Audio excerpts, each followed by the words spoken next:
ਧੰਨ ਧੰਨ ਸ੍ਰੀ ਗੁਰੂ ਤੇਗ ਬਹਾਦਰ ਸਾਹਿਬ ਜੀ। ਸਤਿਗੁਰਾਂ ਜੀ ਦੇ ਪਾਵਨ ਪਵਿੱਤਰ ਅਸਥਾਨ ਗੁਰਦੁਆਰਾ ਸ੍ਰੀ ਦੁਖ ਨਿਵਾਰਨ ਸਾਹਿਬ ਵਿਖੇ ਚਾਵਰ ਛਤਰ ਤਖਤ ਦੇ ਮਾਲਕ ਹਲਤ ਪਲਤ ਦੇ ਰੱਖਿਅਕ ਸ਼ਬਦਾ ਅਵਤਾਰ ਸਰਵਰੇ ਕਾਇਨਾਤ ਗੁਰਤਾ ਗਦੀ ਤੇ ਬਿਰਾਜਮਾਨ ਧੰਨ ਧੰਨ ਸ੍ਰੀ ਗੁਰੂ ਗ੍ਰੰਥ ਸਾਹਿਬ ਪਾਤਸ਼ਾਹ ਜੀ ਦੀ ਪਾਵਨ ਪਵਿੱਤਰ ਹਜ਼ੂਰੀ ਅੰਦਰ ਪਿਛਲੇ ਪਹਿਰ ਦੇ ਸਜੇ ਹੋਏ ਸੁੰਦਰ ਸੱਚਖੰਡ ਦੀਵਾਨਾਂ ਦੇ ਵਿੱਚ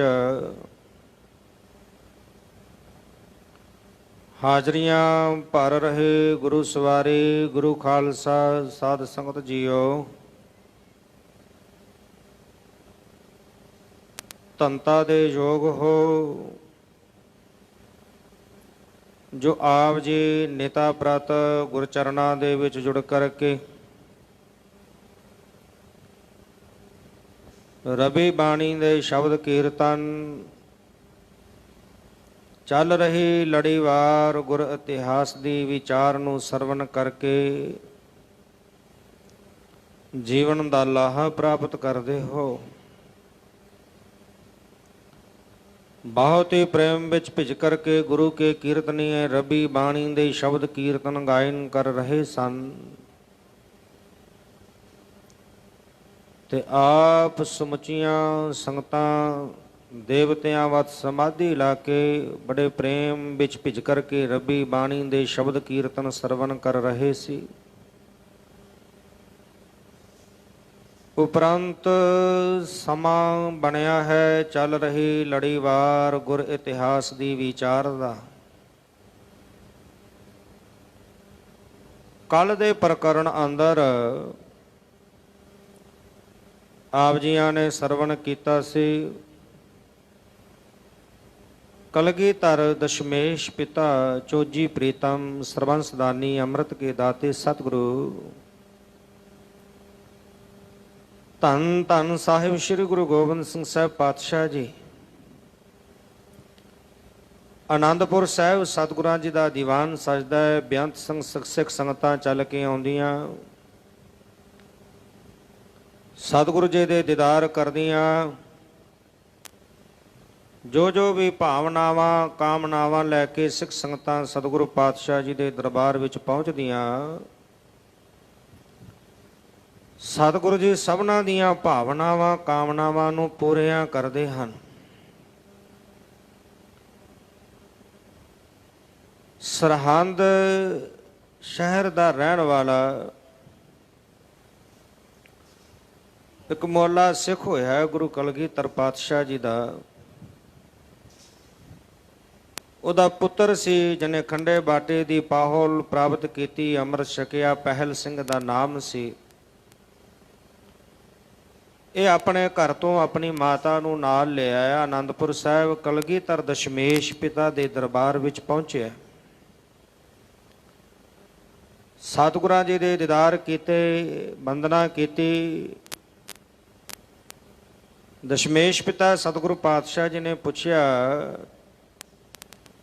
ਕਿ ਆ ਕਾਕਾ ਤੇਰਾ ਨਾਂ ਕੀ ਹੈ, ਕਿਹਦਾ ਪੁੱਤਰ ਹੈ ਤੇ ਕਿੱਥੋਂ ਆਇਆ ਹੈ, ਕਿੱਥੋਂ ਦਾ ਰਹਿਣ ਵਾਲਾ ਹੈ, ਤੇਰਾ ਘਰ ਕਿਸ ਨਗਰ ਵਿੱਚ ਹੈ।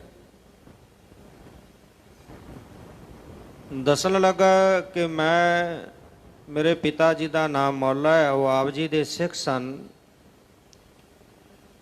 ਉਹਨਾਂ ਦਾ ਪੁੱਤਰ ਹਾਂ। ਮੇਰਾ ਨਾਮ ਪਹਿਲ ਸਿੰਘ ਹੈ, ਮੈਂ ਆਪ ਜੀ ਦੀ ਬਖਸ਼ੀ ਹੋਈ ਖੰਡੇ ਬਾਟੇ ਦੀ ਪਾਹੁਲ ਪ੍ਰਾਪਤ ਕੀਤੀ ਹੈ।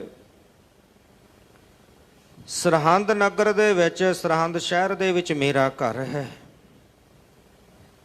ਪੁੱਛਿਆ ਤੇਰੇ ਨਾਲ ਕੌਣ ਆਇਆ? ਕਹਿਣ ਲੱਗੇ ਮੇਰੇ ਮਾਤਾ ਜੀ ਆਏ ਨੇ, ਕੁਝ ਦਿਨ ਪਹਿਲਾਂ ਪਿਤਾ ਜੀ ਅਕਾਲ ਚਲਾਣਾ ਕਰ ਗਏ ਸਨ। ਸਤਿਗੁਰੂ ਪਾਤਸ਼ਾਹ ਜੀ ਕਹਿਣ ਲੱਗੇ ਫਿਰ ਇੱਥੇ ਹੀ ਵਸ ਜਾਵੋ, ਆਨੰਦਪੁਰ ਸਾਹਿਬ ਦੇ ਵਿੱਚ ਹੀ ਰਹੋ। ਨਾਲੇ ਪੁੱਛਿਆ ਕਿ ਸਰਹੰਦ ਨਗਰੀ ਉਜੜ ਗਈ ਹੈ ਕਿ ਵਸਦੀ ਹੈ? ਭਵਿੱਖਤ ਬਚਨ ਕੀਤੇ ਪਾਤਸ਼ਾਹ ਜੀ ਨੇ। ਕਹਿਣ ਲੱਗਾ ਪਾਤਸ਼ਾਹ ਗੁਰੂ ਜਿਵੇਂ ਚਾਹੇ ਉਦਾਂ ਕਰ ਸਕਦਾ ਹੈ, ਜੇ ਉਹ ਚਾਹੇ ਉਜਾੜ ਸਕਦਾ ਤੇ ਉਜੜਿਆਂ ਨੂੰ ਵਸਾ ਸਕਦਾ, ਗੁਰੂ ਦੀ ਰਜ਼ਾ ਹੈ। ਪਾਤਸ਼ਾਹ ਜਦੋਂ ਆਇਆ ਉਦੋਂ ਤੱਕ ਤਾਂ ਵਸਦੀ ਸੀ। ਪਾਤਸ਼ਾਹ ਜੀ ਨੇ ਇੱਥੇ ਰਹਿਣ ਦਾ ਹੁਕਮ ਕੀਤਾ। ਖੱਤਰੀ ਪਰਿਵਾਰ ਤੋਂ ਘਰ ਖਰੀਦਿਆ, ਇੱਥੇ ਰਹਿਣਾ ਸ਼ੁਰੂ ਕੀਤਾ। ਪਾਤਸ਼ਾਹ ਜੀ ਨੇ ਪੁੱਛਿਆ ਤੂੰ ਸੁਨਿਆਰੇ ਦਾ ਪੁੱਤਰ ਹੈ, ਸੁਨਿਆਰੇ ਦਾ ਕੰਮ ਜਾਣਦਾ ਹੈ, ਗਹਿਣੇ ਘੜ ਲੈਣਾ ਹੈ? ਕਹਿਣ ਲੱਗਾ ਪਾਤਸ਼ਾਹ ਹਾਂ ਮੈਂ ਗਹਿਣੇ ਘੜ ਲੈਣਾ, ਆਪ ਜੀ ਦੀ ਕਿਰਪਾ ਦੇ ਨਾਲ ਮੈਂ ਕੰਮ ਦੇ ਵਿੱਚ ਨਿਪੁੰਨ ਹਾਂ। ਤੇ ਸਤਿਗੁਰੂ ਪਾਤਸ਼ਾਹ ਜੀ ਨੇ ਖਜ਼ਾਨਚੀ ਨੂੰ ਬੁਲਾਇਆ। 11 ਜਿਹੜੀਆਂ ਮੋਹਰਾਂ ਸਨ ਸੋਨੇ ਦੀਆਂ ਸਰਫੀਆਂ ਉਹ ਦਿੱਤੀਆਂ, ਇਹਦੇ ਗਹਿਣੇ ਤਿਆਰ ਕਰਕੇ ਲਿਆ, ਅਸੀਂ ਵੇਖਣਾ ਚਾਹੁੰਦੇ ਹਾਂ। 11 ਸ਼ਰਫੀਆਂ ਲਈਆਂ, ਗਹਿਣੇ ਤਿਆਰ ਕਰਕੇ ਲੈ ਆਂਦੇ। ਖਜ਼ਾਨਚੀ ਨੂੰ ਹੁਕਮ ਕਰ ਦਿੱਤਾ ਪਾਤਸ਼ਾਹ ਜੀ ਨੇ ਕਿ ਜਦੋਂ ਜਿੰਨਾ ਸੋਨਾ ਚਾਹੇ ਉਹ ਖਜ਼ਾਨੇ ਵਿੱਚੋਂ ਦੇ ਕੇ ਗਹਿਣੇ ਤਿਆਰ ਕਰਵਾ ਕੇ ਖਜ਼ਾਨੇ ਵਿੱਚ ਜਮ੍ਹਾਂ ਕਰਵਾ ਲਿਆ ਕਰੋ। ਕੁਝ ਸਮਾਂ ਇੱਦਾਂ ਚੱਲਦਾ ਗਿਆ। ਇੱਕ ਦਿਨ ਪਾਤਸ਼ਾਹ ਜੀ ਨੇ ਪਰਖਣ ਵਾਸਤੇ, ਕਿਉਂਕਿ ਜਦੋਂ ਇਹ ਗਹਿਣੇ ਘੜ ਕੇ ਲਿਆਇਆ ਸਤਿਗੁਰੂ ਪਾਤਸ਼ਾਹ ਜੀ ਨੇ ਪੁੱਛਿਆ ਸੀ ਪਹਿਲ ਸਿੰਘ ਨੌਜਵਾਨ ਤੇਰੇ ਵਿੱਚ ਕੋਈ ਐਬ ਤਾਂ ਨਹੀਂ? ਤੇ ਕਹਿਣ ਲੱਗਾ ਪਾਤਸ਼ਾਹ ਮੈਂ ਸਤ ਸੰਗੀ ਹਾਂ, ਆਪ ਜੀ ਦੀ ਸੰਗਤ ਕਰਨ ਵਾਲਾ, ਮੇਰੇ ਵਿੱਚ ਕਿਸੇ ਪ੍ਰਕਾਰ ਦਾ ਕੋਈ ਐਬ ਨਹੀਂ। ਉਹਨੇ ਦੀ ਪਰਖ ਕਰਨ ਵਾਸਤੇ ਪਾਤਸ਼ਾਹ ਜੀ ਨੇ ਖਜ਼ਾਨਚੀ ਨੂੰ ਕਿਹਾ ਕਿ ਇਹਨੂੰ ਜਿਹੜੀਆਂ ਮੋਹਰਾਂ ਅਸ਼ਰਫੀਆਂ ਦੇਣੀਆਂ ਨੇ ਉਹ ਤੋਲ ਕੇ ਵਜ਼ਨ ਕਰਕੇ ਦੇਣੀਆਂ ਨੇ, ਤੇ ਜਦੋਂ ਗਹਿਣੇ ਲੈਣੇ ਨੇ ਵਜ਼ਨ ਕਰਕੇ ਲੈਣੇ ਨੇ, ਇਹਨੂੰ ਪਤਾ ਨਹੀਂ ਲੱਗਣਾ ਚਾਹੀਦਾ। ਉਸੇ ਤਰ੍ਹਾਂ ਕੀਤਾ। ਖਜ਼ਾਨਚੀ ਨੇ 20 ਅਸ਼ਰਫੀਆਂ ਦਿੱਤੀਆਂ ਸੋਨੇ ਦੀਆਂ, ਇਹ ਗਹਿਣੇ ਘੜ ਕੇ ਲਿਆਇਆ। ਤੇ ਜਦੋਂ ਜਾ ਕੇ ਖਜ਼ਾਨਚੀ ਨੇ ਤੋਲੇ ਤੇ ਉਹ 17 ਜਿਹੜੀਆਂ ਅਸ਼ਰਫੀਆਂ ਦੇ ਗਹਿਣੇ ਨਿਕਲੇ। 3 ਅਸ਼ਰਫੀਆਂ ਵਿੱਚੋਂ ਜਿਹੜੀਆਂ ਸੀ ਉਹ ਰੱਖ ਲਈਆਂ। ਤੇ ਜਦੋਂ ਖਜ਼ਾਨਚੀ ਨੇ ਦੱਸਿਆ ਤੇ ਪਾਤਸ਼ਾਹ ਕਹਿਣ ਲੱਗੇ ਕਾਕਾ ਤੂੰ ਤਾਂ ਕਹਿਣਾ ਸੀ ਮੇਰੇ ਵਿੱਚ ਐਬ ਕੋਈ ਨਹੀਂ, ਐਬ ਫਿਰ ਕਿੱਦਾਂ ਦਾ ਹੁੰਦਾ ਸਾਨੂੰ ਦੱਸ। ਹੁਣ ਬੜਾ ਸ਼ਰਮਿੰਦਾ ਹੋਇਆ, ਸ਼ਰਮਸ਼ਾਰ ਹੋਇਆ। ਸੋ ਸਤਿਗੁਰੂ ਪਾਤਸ਼ਾਹ ਜੀ ਦੇ ਕੋਲ ਹੋਰ ਗੁਰਸਿੱਖ ਆਏ। ਪਾਤਸ਼ਾਹ ਜੀ ਨੂੰ ਬੇਨਤੀ ਕੀਤੀ ਪਾਤਸ਼ਾਹ ਜਿਹੜੇ ਵੇਦਾਂ ਸਿਮਰਤੀਆਂ ਦੇ ਗਿਆਤਾ ਨੇ, ਵਿਦਵਾਨ ਨੇ, ਪੰਡਤ ਜਨ ਨੇ, ਉਹ ਕਹਿੰਦੇ ਸੰਸਾਰ ਸਾਗਰ ਨੂੰ ਤਰਨਾ ਬਹੁਤ ਕਠਿਨ ਹੈ, ਬਹੁਤ ਔਖਾ ਹੈ। ਆਪ ਜੀ ਕਿਰਪਾ ਕਰੋ, ਰਹਿਮਤ ਕਰੋ, ਦੱਸੋ ਕਿ ਸੁਖੈਨ ਸੌਖਿਆ ਇਹ ਕਿਵੇਂ ਸੰਸਾਰ ਸਾਗਰ ਨੂੰ ਤਰਿਆ ਜਾਵੇ। ਸਤਿਗੁਰੂ ਪਾਤਸ਼ਾਹ ਜੀ ਕਹਿਣ ਲੱਗੇ ਸੰਸਾਰ ਸਾਗਰ ਨੂੰ ਤਰਨਾ ਕਠਿਨ ਨਹੀਂ, ਬਹੁਤ ਸੌਖਾ ਹੈ। ਜਿਹੜੇ ਜੀਵ ਉਸ ਵਾਹਿਗੁਰੂ ਪਰਮੇਸ਼ਰ ਦਾ ਨਾਮ ਜਪਦੇ ਨੇ, ਉਸ ਰਾਮ ਦੇ ਨਾਮ ਨੂੰ ਸਿਮਰਦੇ ਨੇ, ਉਸ ਸੰਸਾਰ ਸਾਗਰ ਨੂੰ ਸੌਖਿਆਂ ਹੀ ਤਰ ਜਾਂਦੇ ਨੇ। ਜਿਹੜੇ ਉਸ ਨਾਮ ਰੂਪੀ ਜਹਾਜ਼ ਦੇ ਵਿੱਚ ਸਵਾਰ ਹੁੰਦੇ ਨੇ, ਨਾਮ ਰੂਪੀ ਜਹਾਜ਼ ਦੇ ਵਿੱਚ ਸਵਾਰ ਹੋ ਕੇ ਉਸ ਸੰਸਾਰ ਸਾਗਰ ਨੂੰ ਸੌਖਿਆਂ ਪਾਰ ਕਰ ਲੈਂਦੇ ਨੇ। ਸੋ ਇਸ ਤਰ੍ਹਾਂ ਪਾਤਸ਼ਾਹ ਜੀ ਉਪਦੇਸ਼ ਦੇ ਕੇ ਸਮਝਾ ਰਹੇ ਨੇ। ਆਓ ਇੱਥੋਂ ਅਗਲੇਰੇ ਪ੍ਰਕਰਨ ਦੇ ਨਾਲ ਜੁੜਨ ਵਾਸਤੇ ਮਨ ਬਿਰਤੀਆਂ ਨੂੰ ਇਕਾਗਰ ਕਰਨ ਦੇ ਲਈ ਰਸਨਾ ਦੀ ਕਲਿਆਣ ਹਿਤ ਆਖਣਾ ਕਰੀਏ ਜੀ। ਸਤਨਾਮ ਸ੍ਰੀ ਵਾਹਿਗੁਰੂ ਸਾਹਿਬ ਜੀ। ਸਤਨਾਮ ਸ੍ਰੀ ਵਾਹਿਗੁਰੂ ਸਾਹਿਬ ਜੀ। ਚੌਪਈ ਤੀਨ ਪ੍ਰਮਾਨ ਬਖਾਨੇ ਜਬੇ। ਜਦੋਂ ਸਤਿਗੁਰੂ ਪਾਤਸ਼ਾਹ ਜੀ ਨੇ 3 ਪ੍ਰਮਾਣ ਜਿਹੜੇ ਸਨ ਉਹ ਬਖਿਆਨ ਕੀਤੇ, 3 ਪ੍ਰਮਾਣ ਦੇ ਕੇ ਸਮਝਾਉਣਾ ਕੀਤਾ। ਨਿਕਟ ਸਭਾ ਸਭ ਸੁਨਤੇ ਸਬੈ। ਸਤਿਗੁਰੂ ਪਾਤਸ਼ਾਹ ਜੀ ਦਾ ਦਰਬਾਰ ਲੱਗਿਆ ਹੋਇਆ ਹੈ, ਸਿੱਖ ਸੰਗਤਾਂ ਆਲੇ ਦੁਆਲੇ ਬੈਠੀਆਂ ਨੇ। ਸਭਾ ਦੇ ਵਿੱਚ ਜਿੰਨੇ ਵੀ ਗੁਰੂ ਕੇ ਸਿੱਖ ਬੈਠੇ ਸਨ, ਸਾਰਿਆਂ ਨੇ ਬੜੇ ਧਿਆਨ ਦੇ ਨਾਲ ਸਤਿਗੁਰੂ ਪਾਤਸ਼ਾਹ ਜੀ ਦੇ ਪਾਵਨ ਉਪਦੇਸ਼ ਨੂੰ ਸਰਵਣ ਕੀਤਾ। ਬਹੁਰ ਕਿਰਪਾ ਕਰ ਗੁਰੂ ਉਚਾਰਾ। ਕਿਰਪਾ ਦੇ ਘਰ ਸਤਿਗੁਰੂ ਪਾਤਸ਼ਾਹ ਜੀ ਬੋਲੇ, ਸੁਨ ਸਿੱਖਾ ਪੁਨ ਤਰਨ ਸੁਖਾਰਾ। ਜਿਹੜੇ ਸਿੱਖ ਨੇ ਗੁਰੂ ਸਾਹਿਬ ਜੀ ਨੂੰ ਬੇਨਤੀ ਕੀਤੀ ਹੈ, ਪੁੱਛਿਆ ਸੰਸਾਰ ਸਾਗਰ ਨੂੰ ਤਰਨ ਦਾ ਸੌਖਾ ਰਸਤਾ ਕੀ ਹੈ, ਸੰਬੋਧਨ ਕਰਕੇ ਕਹਿਣ ਲੱਗਿਆ, ਸਿੱਖਾ ਇਹ ਸੰਸਾਰ ਸਾਗਰ ਨੂੰ ਤਰਨਾ ਬਹੁਤ ਸੌਖਾ ਹੈ, ਕਠਿਨ ਨਹੀਂ, ਬਹੁਤ ਸੌਖਾ ਹੈ ਇਹ ਸੰਸਾਰ ਸਾਗਰ ਨੂੰ ਤਰਨਾ। ਰਾਮ ਰਾਮ ਸਿਮਰਨ ਕੋ ਕਰੀਏ। ਰਾਮ ਰਾਮ ਰਮਿਆ ਹੋਇਆ ਜਿਹੜਾ ਵਾਹਿਗੁਰੂ ਪਰਮੇਸ਼ਰ ਰਾਮ ਹੈ, ਜਿਹੜਾ ਉਸ ਰਾਮ ਦੇ ਨਾਮ ਦਾ ਸਿਮਰਨ ਕਰਦਾ ਹੈ। ਰਾਮ ਰਾਮ ਸਿਮਰਨ ਕੋ ਕਰੀਏ, ਪਾਪ ਪੂਰਬਲੇ ਪੂਰਬ ਹਰੀਏ। ਸਭ ਤੋਂ ਪਹਿਲਾਂ ਕੀ ਹੈ ਕਿ ਜਿਹੜੇ ਪੂਰਬਲੇ ਜਨਮ ਦੇ ਕੀਤੇ ਹੋਏ ਪਾਪ ਨੇ, ਕਿਉਂਕਿ ਸਾਹਿਬ ਜੀ ਗੁਰਬਾਣੀ ਵਿੱਚ ਵੀ ਕਹਿੰਦੇ ਨੇ, ਜਨਮ ਜਨਮ ਕੀ ਇਸ ਮਨ ਕੋ ਮਲ ਲਾਗੀ, ਕਾਲਾ ਹੁਆ ਸਿਆਹੋ ਖਨਲੇ ਧੋਤੀ ਉਜਲੀ ਨਾ ਹੋਵਈ, ਜੇ 100 ਧੋਵਣ ਪਾਹੋ। ਖਨਲੇ ਕਹਿੰਦੇ ਨੇ ਜਿਹੜੇ ਜਿੱਥੇ ਤੇਲ ਕੱਢਦੇ ਨੇ, ਸਰੋਂ ਪੀੜੀ ਜਾਂਦੀ ਹੈ, ਤੇਲ ਨਿਕਲਦਾ, ਉੱਥੇ ਬਹੁਤ ਚਿਕਨਾਈ ਹੋ ਜਾਂਦੀ, ਉਹਨੂੰ ਸਾਫ਼ ਕਰਨ ਵਾਸਤੇ ਜਿਹੜਾ ਕੱਪੜਾ ਹੈ ਵਰਤਿਆ ਜਾਂਦਾ ਹੈ, ਉਹ ਸਾਫ਼ ਕਰਦਿਆਂ ਇੰਨਾ ਥਿੰਦੇ ਨਾਲ ਭਰ ਜਾਂਦਾ ਹੈ ਕਿ ਉਹਨੂੰ ਜਿੰਨਾ ਮਰਜ਼ੀ ਧੋਈ ਜਾਈਏ ਉਹਦੇ ਵਿੱਚੋਂ ਥੰਧਿਆਈ ਨਿਕਲਦੀ ਨਹੀਂ। ਕਹਿਣ ਲੱਗੇ ਇਸੇ ਤਰ੍ਹਾਂ ਜਿੰਨੇ ਪਿੱਛੇ ਜਨਮ ਭੋਗ ਕਰਕੇ ਆਏ ਆ, ਉਹਨਾਂ ਜਨਮਾਂ ਦੀ ਜਿਹੜੀ ਕੀਤੀ ਹੋਈ ਪਾਪ ਕਰਮਾਂ ਦੀ ਮੈਲ ਇਸ ਮਨ ਨੂੰ ਚੰਬੜੀ ਹੋਈ ਹੈ, ਕਾਲਾ ਸੁਆਹ ਹੋਇਆ ਪਿਆ ਹੈ ਮਨ। ਸਭ ਤੋਂ ਪਹਿਲਾਂ ਜੀਵ ਨੇ ਕੀ ਕਰਨਾ ਹੈ? ਸਤਿਗੁਰੂ ਪਾਤਸ਼ਾਹ ਜੀ ਕਹਿੰਦੇ ਉਸ ਵਾਹਿਗੁਰੂ ਪਰਮੇਸ਼ਰ ਦਾ ਸਿਮਰਨ ਕਰਨਾ ਹੈ, ਉਸ ਰਾਮ ਦੇ ਨਾਮ ਨੂੰ ਜਪਣਾ ਹੈ। ਉਹਦਾ ਨਾਮ ਜਪਦਿਆਂ ਇਹ ਮੈਲ ਉਤਰੇਗੀ, ਮਨ ਜਿਹੜਾ ਸ਼ੁੱਧ ਹੋਵੇਗਾ। ਸਭ ਤੋਂ ਪਹਿਲਾਂ ਉਹ ਕੀਤੇ ਹੋਏ ਪਿਛਲੇ ਪੂਰਬਲੇ ਕਰਮਾਂ ਦੇ ਪਾਪਾਂ ਦੀ ਜਿਹੜੀ ਮੈਲ ਹੈ ਉਹ ਉਤਾਰਨੀ ਪਏਗੀ, ਪਾਪ ਜਿਹੜੇ ਨੇ ਉਹ ਖਤਮ ਕਰਨੇ ਪੈਣਗੇ। ਕਿਉਂਕਿ ਕਈ ਵਾਰੀ ਅਸੀਂ ਕਹਿੰਦੇ ਆ ਕਿ ਜੀ ਸਾਡਾ ਜਿਹੜਾ ਮਨ ਹੈ ਉਹ ਸਿਮਰਨ ਵਿੱਚ ਨਹੀਂ ਜੁੜਦਾ, ਉਹ ਬਾਣੀ ਨਾਲ ਨਹੀਂ ਜੁੜਦਾ। ਗੱਲ ਤਾਂ ਮਨ ਨੂੰ ਜੋੜਨ ਦੀ ਹੈ, ਜਦੋਂ ਮਨ ਜੁੜ ਗਿਆ ਫਿਰ ਤਾਂ ਯਤਨ ਕਰਨ ਦੀ ਲੋੜ ਨਹੀਂ ਪੈਣੀ, ਸੁੱਤੇ ਸਿੱਧ ਫਿਰ ਸਿਮਰਨ ਚੱਲੀ ਜਾਣਾ।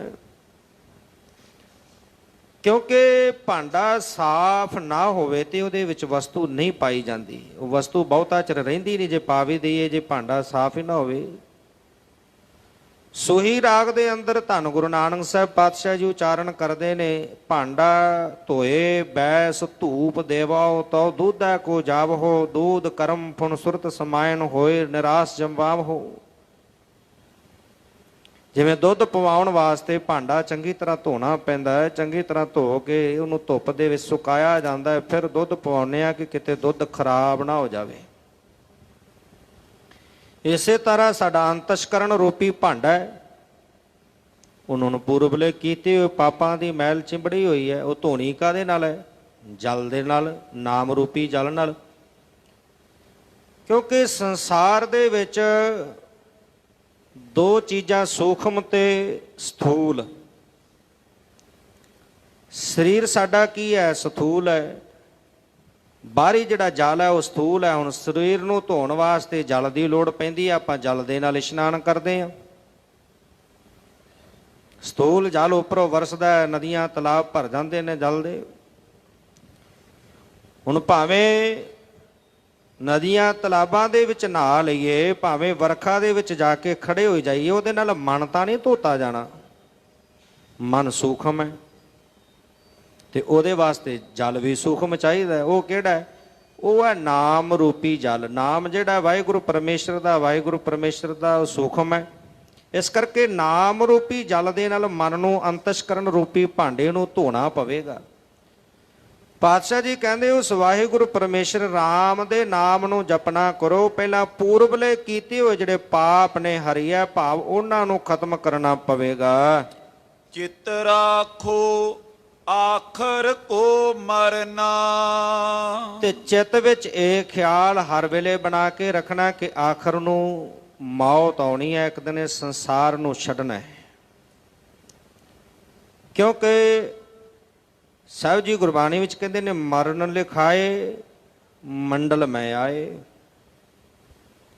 ਸੰਸਾਰ ਦੇ ਵਿੱਚ ਆਉਣ ਤੋਂ ਪਹਿਲਾਂ ਮੌਤ ਦਾ ਸਮਾਂ ਨਿਸ਼ਚਿਤ ਕਰਵਾ ਕੇ ਜੀਵ ਫਿਰ ਸੰਸਾਰ ਤੇ ਆਇਆ ਹੈ। ਪਰ ਸੰਸਾਰ ਦੇ ਵਿੱਚ ਆਇਆ ਹੋਇਆ ਸੰਸਾਰ ਰੂਪੀ ਮੇਲੇ ਵਿੱਚ ਜਦੋਂ ਵੜਦਾ ਹੈ ਤੇ ਫਿਰ ਦੁਨੀਆ ਦੇ ਵਿੱਚ ਰਹਿ ਕੇ ਇਹ ਰੰਗ ਤਮਾਸ਼ੇ ਵੇਖਦਿਆਂ ਮਰਨਾ ਭੁੱਲ ਜਾਂਦਾ ਹੈ। ਪਾਤਸ਼ਾਹ ਜੀ ਕਹਿੰਦੇ ਚਿੱਤ ਦੇ ਵਿੱਚ ਹਮੇਸ਼ਾ ਇਹ ਰੱਖਣਾ ਹੈ, ਇੱਕ ਤਾਂ ਵਾਹਿਗੁਰੂ ਪਰਮੇਸ਼ਰ ਦਾ ਸਿਮਰਨ ਕਰਨਾ ਹੈ ਬਾਰੰਬਾਰ, ਤਾਂ ਕਿ ਕੀਤੇ ਹੋਏ ਜਿਹੜੇ ਪਾਪ ਨੇ ਉਹ ਨਸ਼ਟ ਹੋ ਜਾਣ, ਖਤਮ ਹੋ ਜਾਣ। ਵਾਹਿਗੁਰੂ ਪਰਮੇਸ਼ਰ ਦੇ ਨਾਮ ਵਿੱਚ ਐਸੀ ਤਾਕਤ ਹੈ, ਜਿਵੇਂ ਲੱਖਾਂ ਮਣ ਲੱਕੜਾਂ ਨੂੰ ਸਾੜਨ ਦੇ ਵਾਸਤੇ ਲੱਖਾਂ ਮਣ ਅੱਗ ਦੀ ਲੋੜ ਨਹੀਂ ਪੈਂਦੀ। ਇੱਕ ਛੋਟੀ ਜੀ ਚਿੰਗਾਰੀ ਜਿਹੜੀ ਆ ਲਾਉਣ ਦੀ ਲੋੜ ਹੈ, ਲੱਖਾਂ ਮਣ ਲੱਕੜਾਂ ਸਾੜ ਕੇ ਸੁਆਹ ਕਰ ਦਿੰਦੀ। ਕਹਿੰਦੇ ਉਸੇ ਤਰ੍ਹਾਂ ਵਾਹਿਗੁਰੂ ਪਰਮੇਸ਼ਰ ਦਾ ਨਾਮ ਹੈ, ਜਦੋਂ ਜਪਦੇ ਆ ਤੇ ਪੂਰਬਲੇ ਕੀਤੇ ਹੋਏ ਕਰਮਾਂ ਦੇ ਜਿਹੜੇ ਪਾਪ ਨੇ ਉਹਨਾਂ ਨੂੰ ਸਾੜ ਦਿੰਦਾ, ਖਤਮ ਕਰ ਦਿੰਦਾ, ਨਸ਼ਟ ਹੋਣ ਵਿੱਚ ਦੇਰ ਹੀ ਨਹੀਂ ਲੱਗਦੀ। ਦੂਸਰਾ, ਸਿਮਰਨ ਕਰਦੇ ਆ ਮਨ ਦੇ ਅੰਦਰ ਇਹ ਹਮੇਸ਼ਾ ਖਿਆਲ ਰੱਖਣਾ ਕਿ ਇੱਕ ਦਿਨ ਮੌਤ ਆਉਣੀ ਹੈ, ਸੰਸਾਰ ਨੂੰ ਛੱਡਣਾ ਹੈ, ਮਰਨਾ ਜਿਹੜਾ ਉਹ ਚਿੱਤ ਵਿੱਚ ਰੱਖਣਾ ਹੈ। ਮੌਤ ਤੋਂ ਅਸੀਂ ਬੜਾ ਘਬਰਾਉਂਦੇ ਹਾਂ, ਮੌਤ ਤੋਂ ਬੜਾ ਡਰ ਲੱਗਦਾ ਹੈ, ਮੌਤ ਸ਼ਬਦ ਸੁਣਨ ਵਾਸਤੇ ਤਿਆਰ ਨਹੀਂ। ਕਿਉਂਕਿ ਜਿੰਨੇ ਵੱਡੀ ਮਨ ਦੇ ਅੰਦਰ ਕਿਸੇ ਵਸਤੂ ਦੀ ਪ੍ਰਬਲ ਇੱਛਾ ਹੋਵੇਗੀ, ਉਨਾ ਵੱਡਾ ਉਹਦੇ ਪਿੱਛੇ ਦੁੱਖ ਵੀ ਹੋਵੇਗਾ। ਹੁਣ ਮਨੁੱਖ ਦੇ ਅੰਦਰ ਜੀਵਨ ਦੀ ਚਾਹਤ ਹੈ, ਮਨੁੱਖ ਜਿਉਣਾ ਚਾਹੁੰਦਾ ਹੈ, ਮਰਨਾ ਨਹੀਂ ਚਾਹੁੰਦਾ। ਇਸ ਕਰਕੇ ਮੌਤ ਦਾ ਡਰ ਹੈ, ਮੌਤ ਦਾ ਡਰ ਸਤਾਉਂਦਾ ਹੈ ਮਨੁੱਖ ਨੂੰ, ਕਿਉਂਕਿ ਮਨੁੱਖ ਜਿਉਣਾ ਚਾਹੁੰਦਾ ਹੈ, ਮਰਨਾ ਨਹੀਂ ਚਾਹੁੰਦਾ। ਕੋਈ ਪ੍ਰਾਣੀ ਚੜ੍ਹਾਈ ਕਰ ਜਾਵੇ, ਉਹਦੀ ਮੌਤ ਹੋ ਜਾਵੇ ਤੇ ਆਪਾਂ ਸ਼ਬਦ ਵਰਤਦੇ ਹਾਂ, ਫਲਾਣਾ ਅਕਾਲ ਚਲਾਣਾ ਕਰ ਗਿਆ, ਜਾਂ ਕਹਿੰਦੇ ਆ ਪੂਰਾ ਹੋ ਗਿਆ, ਫਲਾਣਾ ਮਰ ਗਿਆ, ਸ਼ਬਦ ਨਹੀਂ ਵਰਤਦੇ। ਮੌਤ ਸ਼ਬਦ ਜਿਹੜੀ ਹੈ ਭਿਆਨਕ ਹੈ, ਡਰ ਆਉਂਦਾ ਹੈ। ਗੁਰੂ ਨਾਨਕ ਸਾਹਿਬ ਪਾਤਸ਼ਾਹ ਜੀ ਨੇ ਸਿੱਖ ਦੇ ਅੰਦਰੋਂ ਇਹ ਡਰ ਕੱਢ ਦਿੱਤਾ, ਜਿਹੜਾ ਮੌਤ ਦਾ ਡਰ ਸੀ ਨਾ, ਉਹ ਗੁਰੂ ਨਾਨਕ ਸਾਹਿਬ ਪਾਤਸ਼ਾਹ ਜੀ ਨੇ ਸਿੱਖ ਦੇ ਅੰਦਰੋਂ ਖਤਮ ਕਰ ਦਿੱਤਾ। ਕੀ ਕਿਹਾ? ਕਹਿਣ ਲੱਗੇ, ਪਹਿਲਾ ਮਰਨ ਕਬੂਲ, ਜੀਵਨ ਕੀ ਛੱਡ ਆਸ, ਹੋ ਸਭਨਾ ਕੀ ਰੇਣਕਾ, ਤਉ ਆਓ ਹਮਾਰੇ ਪਾਸ। ਪਹਿਲਾਂ ਮਰਨਾ ਕਬੂਲ ਕਰ ਲੈ, ਫਿਰ ਮੌਤ ਦਾ ਭੈ ਨਹੀਂ ਆਵੇਗਾ। ਐਵੇਂ ਤੇ ਨਹੀਂ ਗੁਰੂ ਕੇ ਪਿਆਰੇ ਸਿੱਖ ਹੱਸ ਹੱਸ ਕੇ ਸ਼ਹਾਦਤਾਂ ਪ੍ਰਾਪਤ ਕਰ ਗਏ, ਕਿਉਂਕਿ ਉਹਨਾਂ ਪਹਿਲਾਂ ਮੌਤ ਨੂੰ ਕਬੂਲ ਕੀਤਾ, ਮੌਤ ਉਹਨਾਂ ਨੂੰ ਡਰਾ ਨਾ ਸਕੀ। ਇਸ ਕਰਕੇ ਸਾਹਿਬ ਜੀ ਕਹਿੰਦੇ ਮਰਨਾ ਜਿਹੜਾ ਉਹ ਚਿੱਤ ਵਿੱਚ ਵਸਾ ਕੇ ਰੱਖਣਾ, ਮੌਤ ਨੂੰ ਯਾਦ ਰੱਖਣਾ ਹੈ। ਨਦੀ ਪ੍ਰਵਾਹ ਜਗਤ ਕੋ ਥਿਰਨਾ, ਇਹ ਜਗਤ ਜਿਹੜੇ ਸੰਸਾਰ ਰੂਪੀ ਹੈ, ਜਗਤ ਜਿਹੜੀ ਨਦੀ ਹੈ, ਇਹ ਨਦੀ ਦੇ ਵਿੱਚ ਮੌਤ ਰੂਪੀ ਜਲ ਵਹਿ ਰਿਹਾ। ਇਹ ਪ੍ਰਵਾਹ ਜਿਹੜਾ ਕਦੀ ਸੁੱਕਦਾ ਨਹੀਂ। ਨਦੀ ਵੇਖਦੇ ਹਾਂ ਆਪਾਂ, ਨਦੀ ਦੇ ਦੋ ਕਿਨਾਰੇ, ਨਦੀ ਦੇ ਵਿੱਚ ਪਾਣੀ ਵਹਿੰਦਾ ਹੈ ਤੇ ਨਦੀ ਹੁਣ ਭਰ ਕੇ ਵਹਿ ਰਹੀ ਹੋਵੇ, ਜਿਵੇਂ ਹੁਣ ਬਰਸਾਤਾਂ ਦਾ ਮੌਸਮ ਹੈ, ਨਦੀਆਂ ਨਾਲਿਆਂ ਵਿੱਚ ਪਾਣੀ ਭਰ ਕੇ ਵਹਿੰਦਾ ਹੈ, ਉਹ ਵਹਿੰਦਾ ਜਾਂਦਾ ਹੈ, ਅੱਗੇ ਜਾ ਕੇ ਸਮੁੰਦਰ ਵਿੱਚ ਮਿਲ ਜਾਂਦਾ ਹੈ, ਸਮੁੰਦਰ ਦਾ ਰੂਪ ਹੋ ਜਾਂਦਾ ਹੈ, ਅੱਗੇ ਨਿਕਲ ਜਾਂਦਾ ਹੈ। ਇਸੇ ਤਰ੍ਹਾਂ ਜਿਵੇਂ ਨਦੀ ਦੇ ਦੋ ਕਿਨਾਰੇ ਨੇ, ਇਹ ਸੰਸਾਰ ਰੂਪੀ ਨਦੀ ਦੇ ਵਿੱਚ ਮੌਤ ਰੂਪੀ ਜਲ ਵਹਿ ਰਿਹਾ ਤੇ ਇਹਦੇ ਦੋ ਕਿਨਾਰੇ ਨੇ, ਇੱਕ ਸੰਜੋਗ ਰੂਪੀ ਕਿਨਾਰਾ ਹੈ, ਇੱਕ ਵਿਜੋਗ ਰੂਪੀ ਕਿਨਾਰਾ ਹੈ।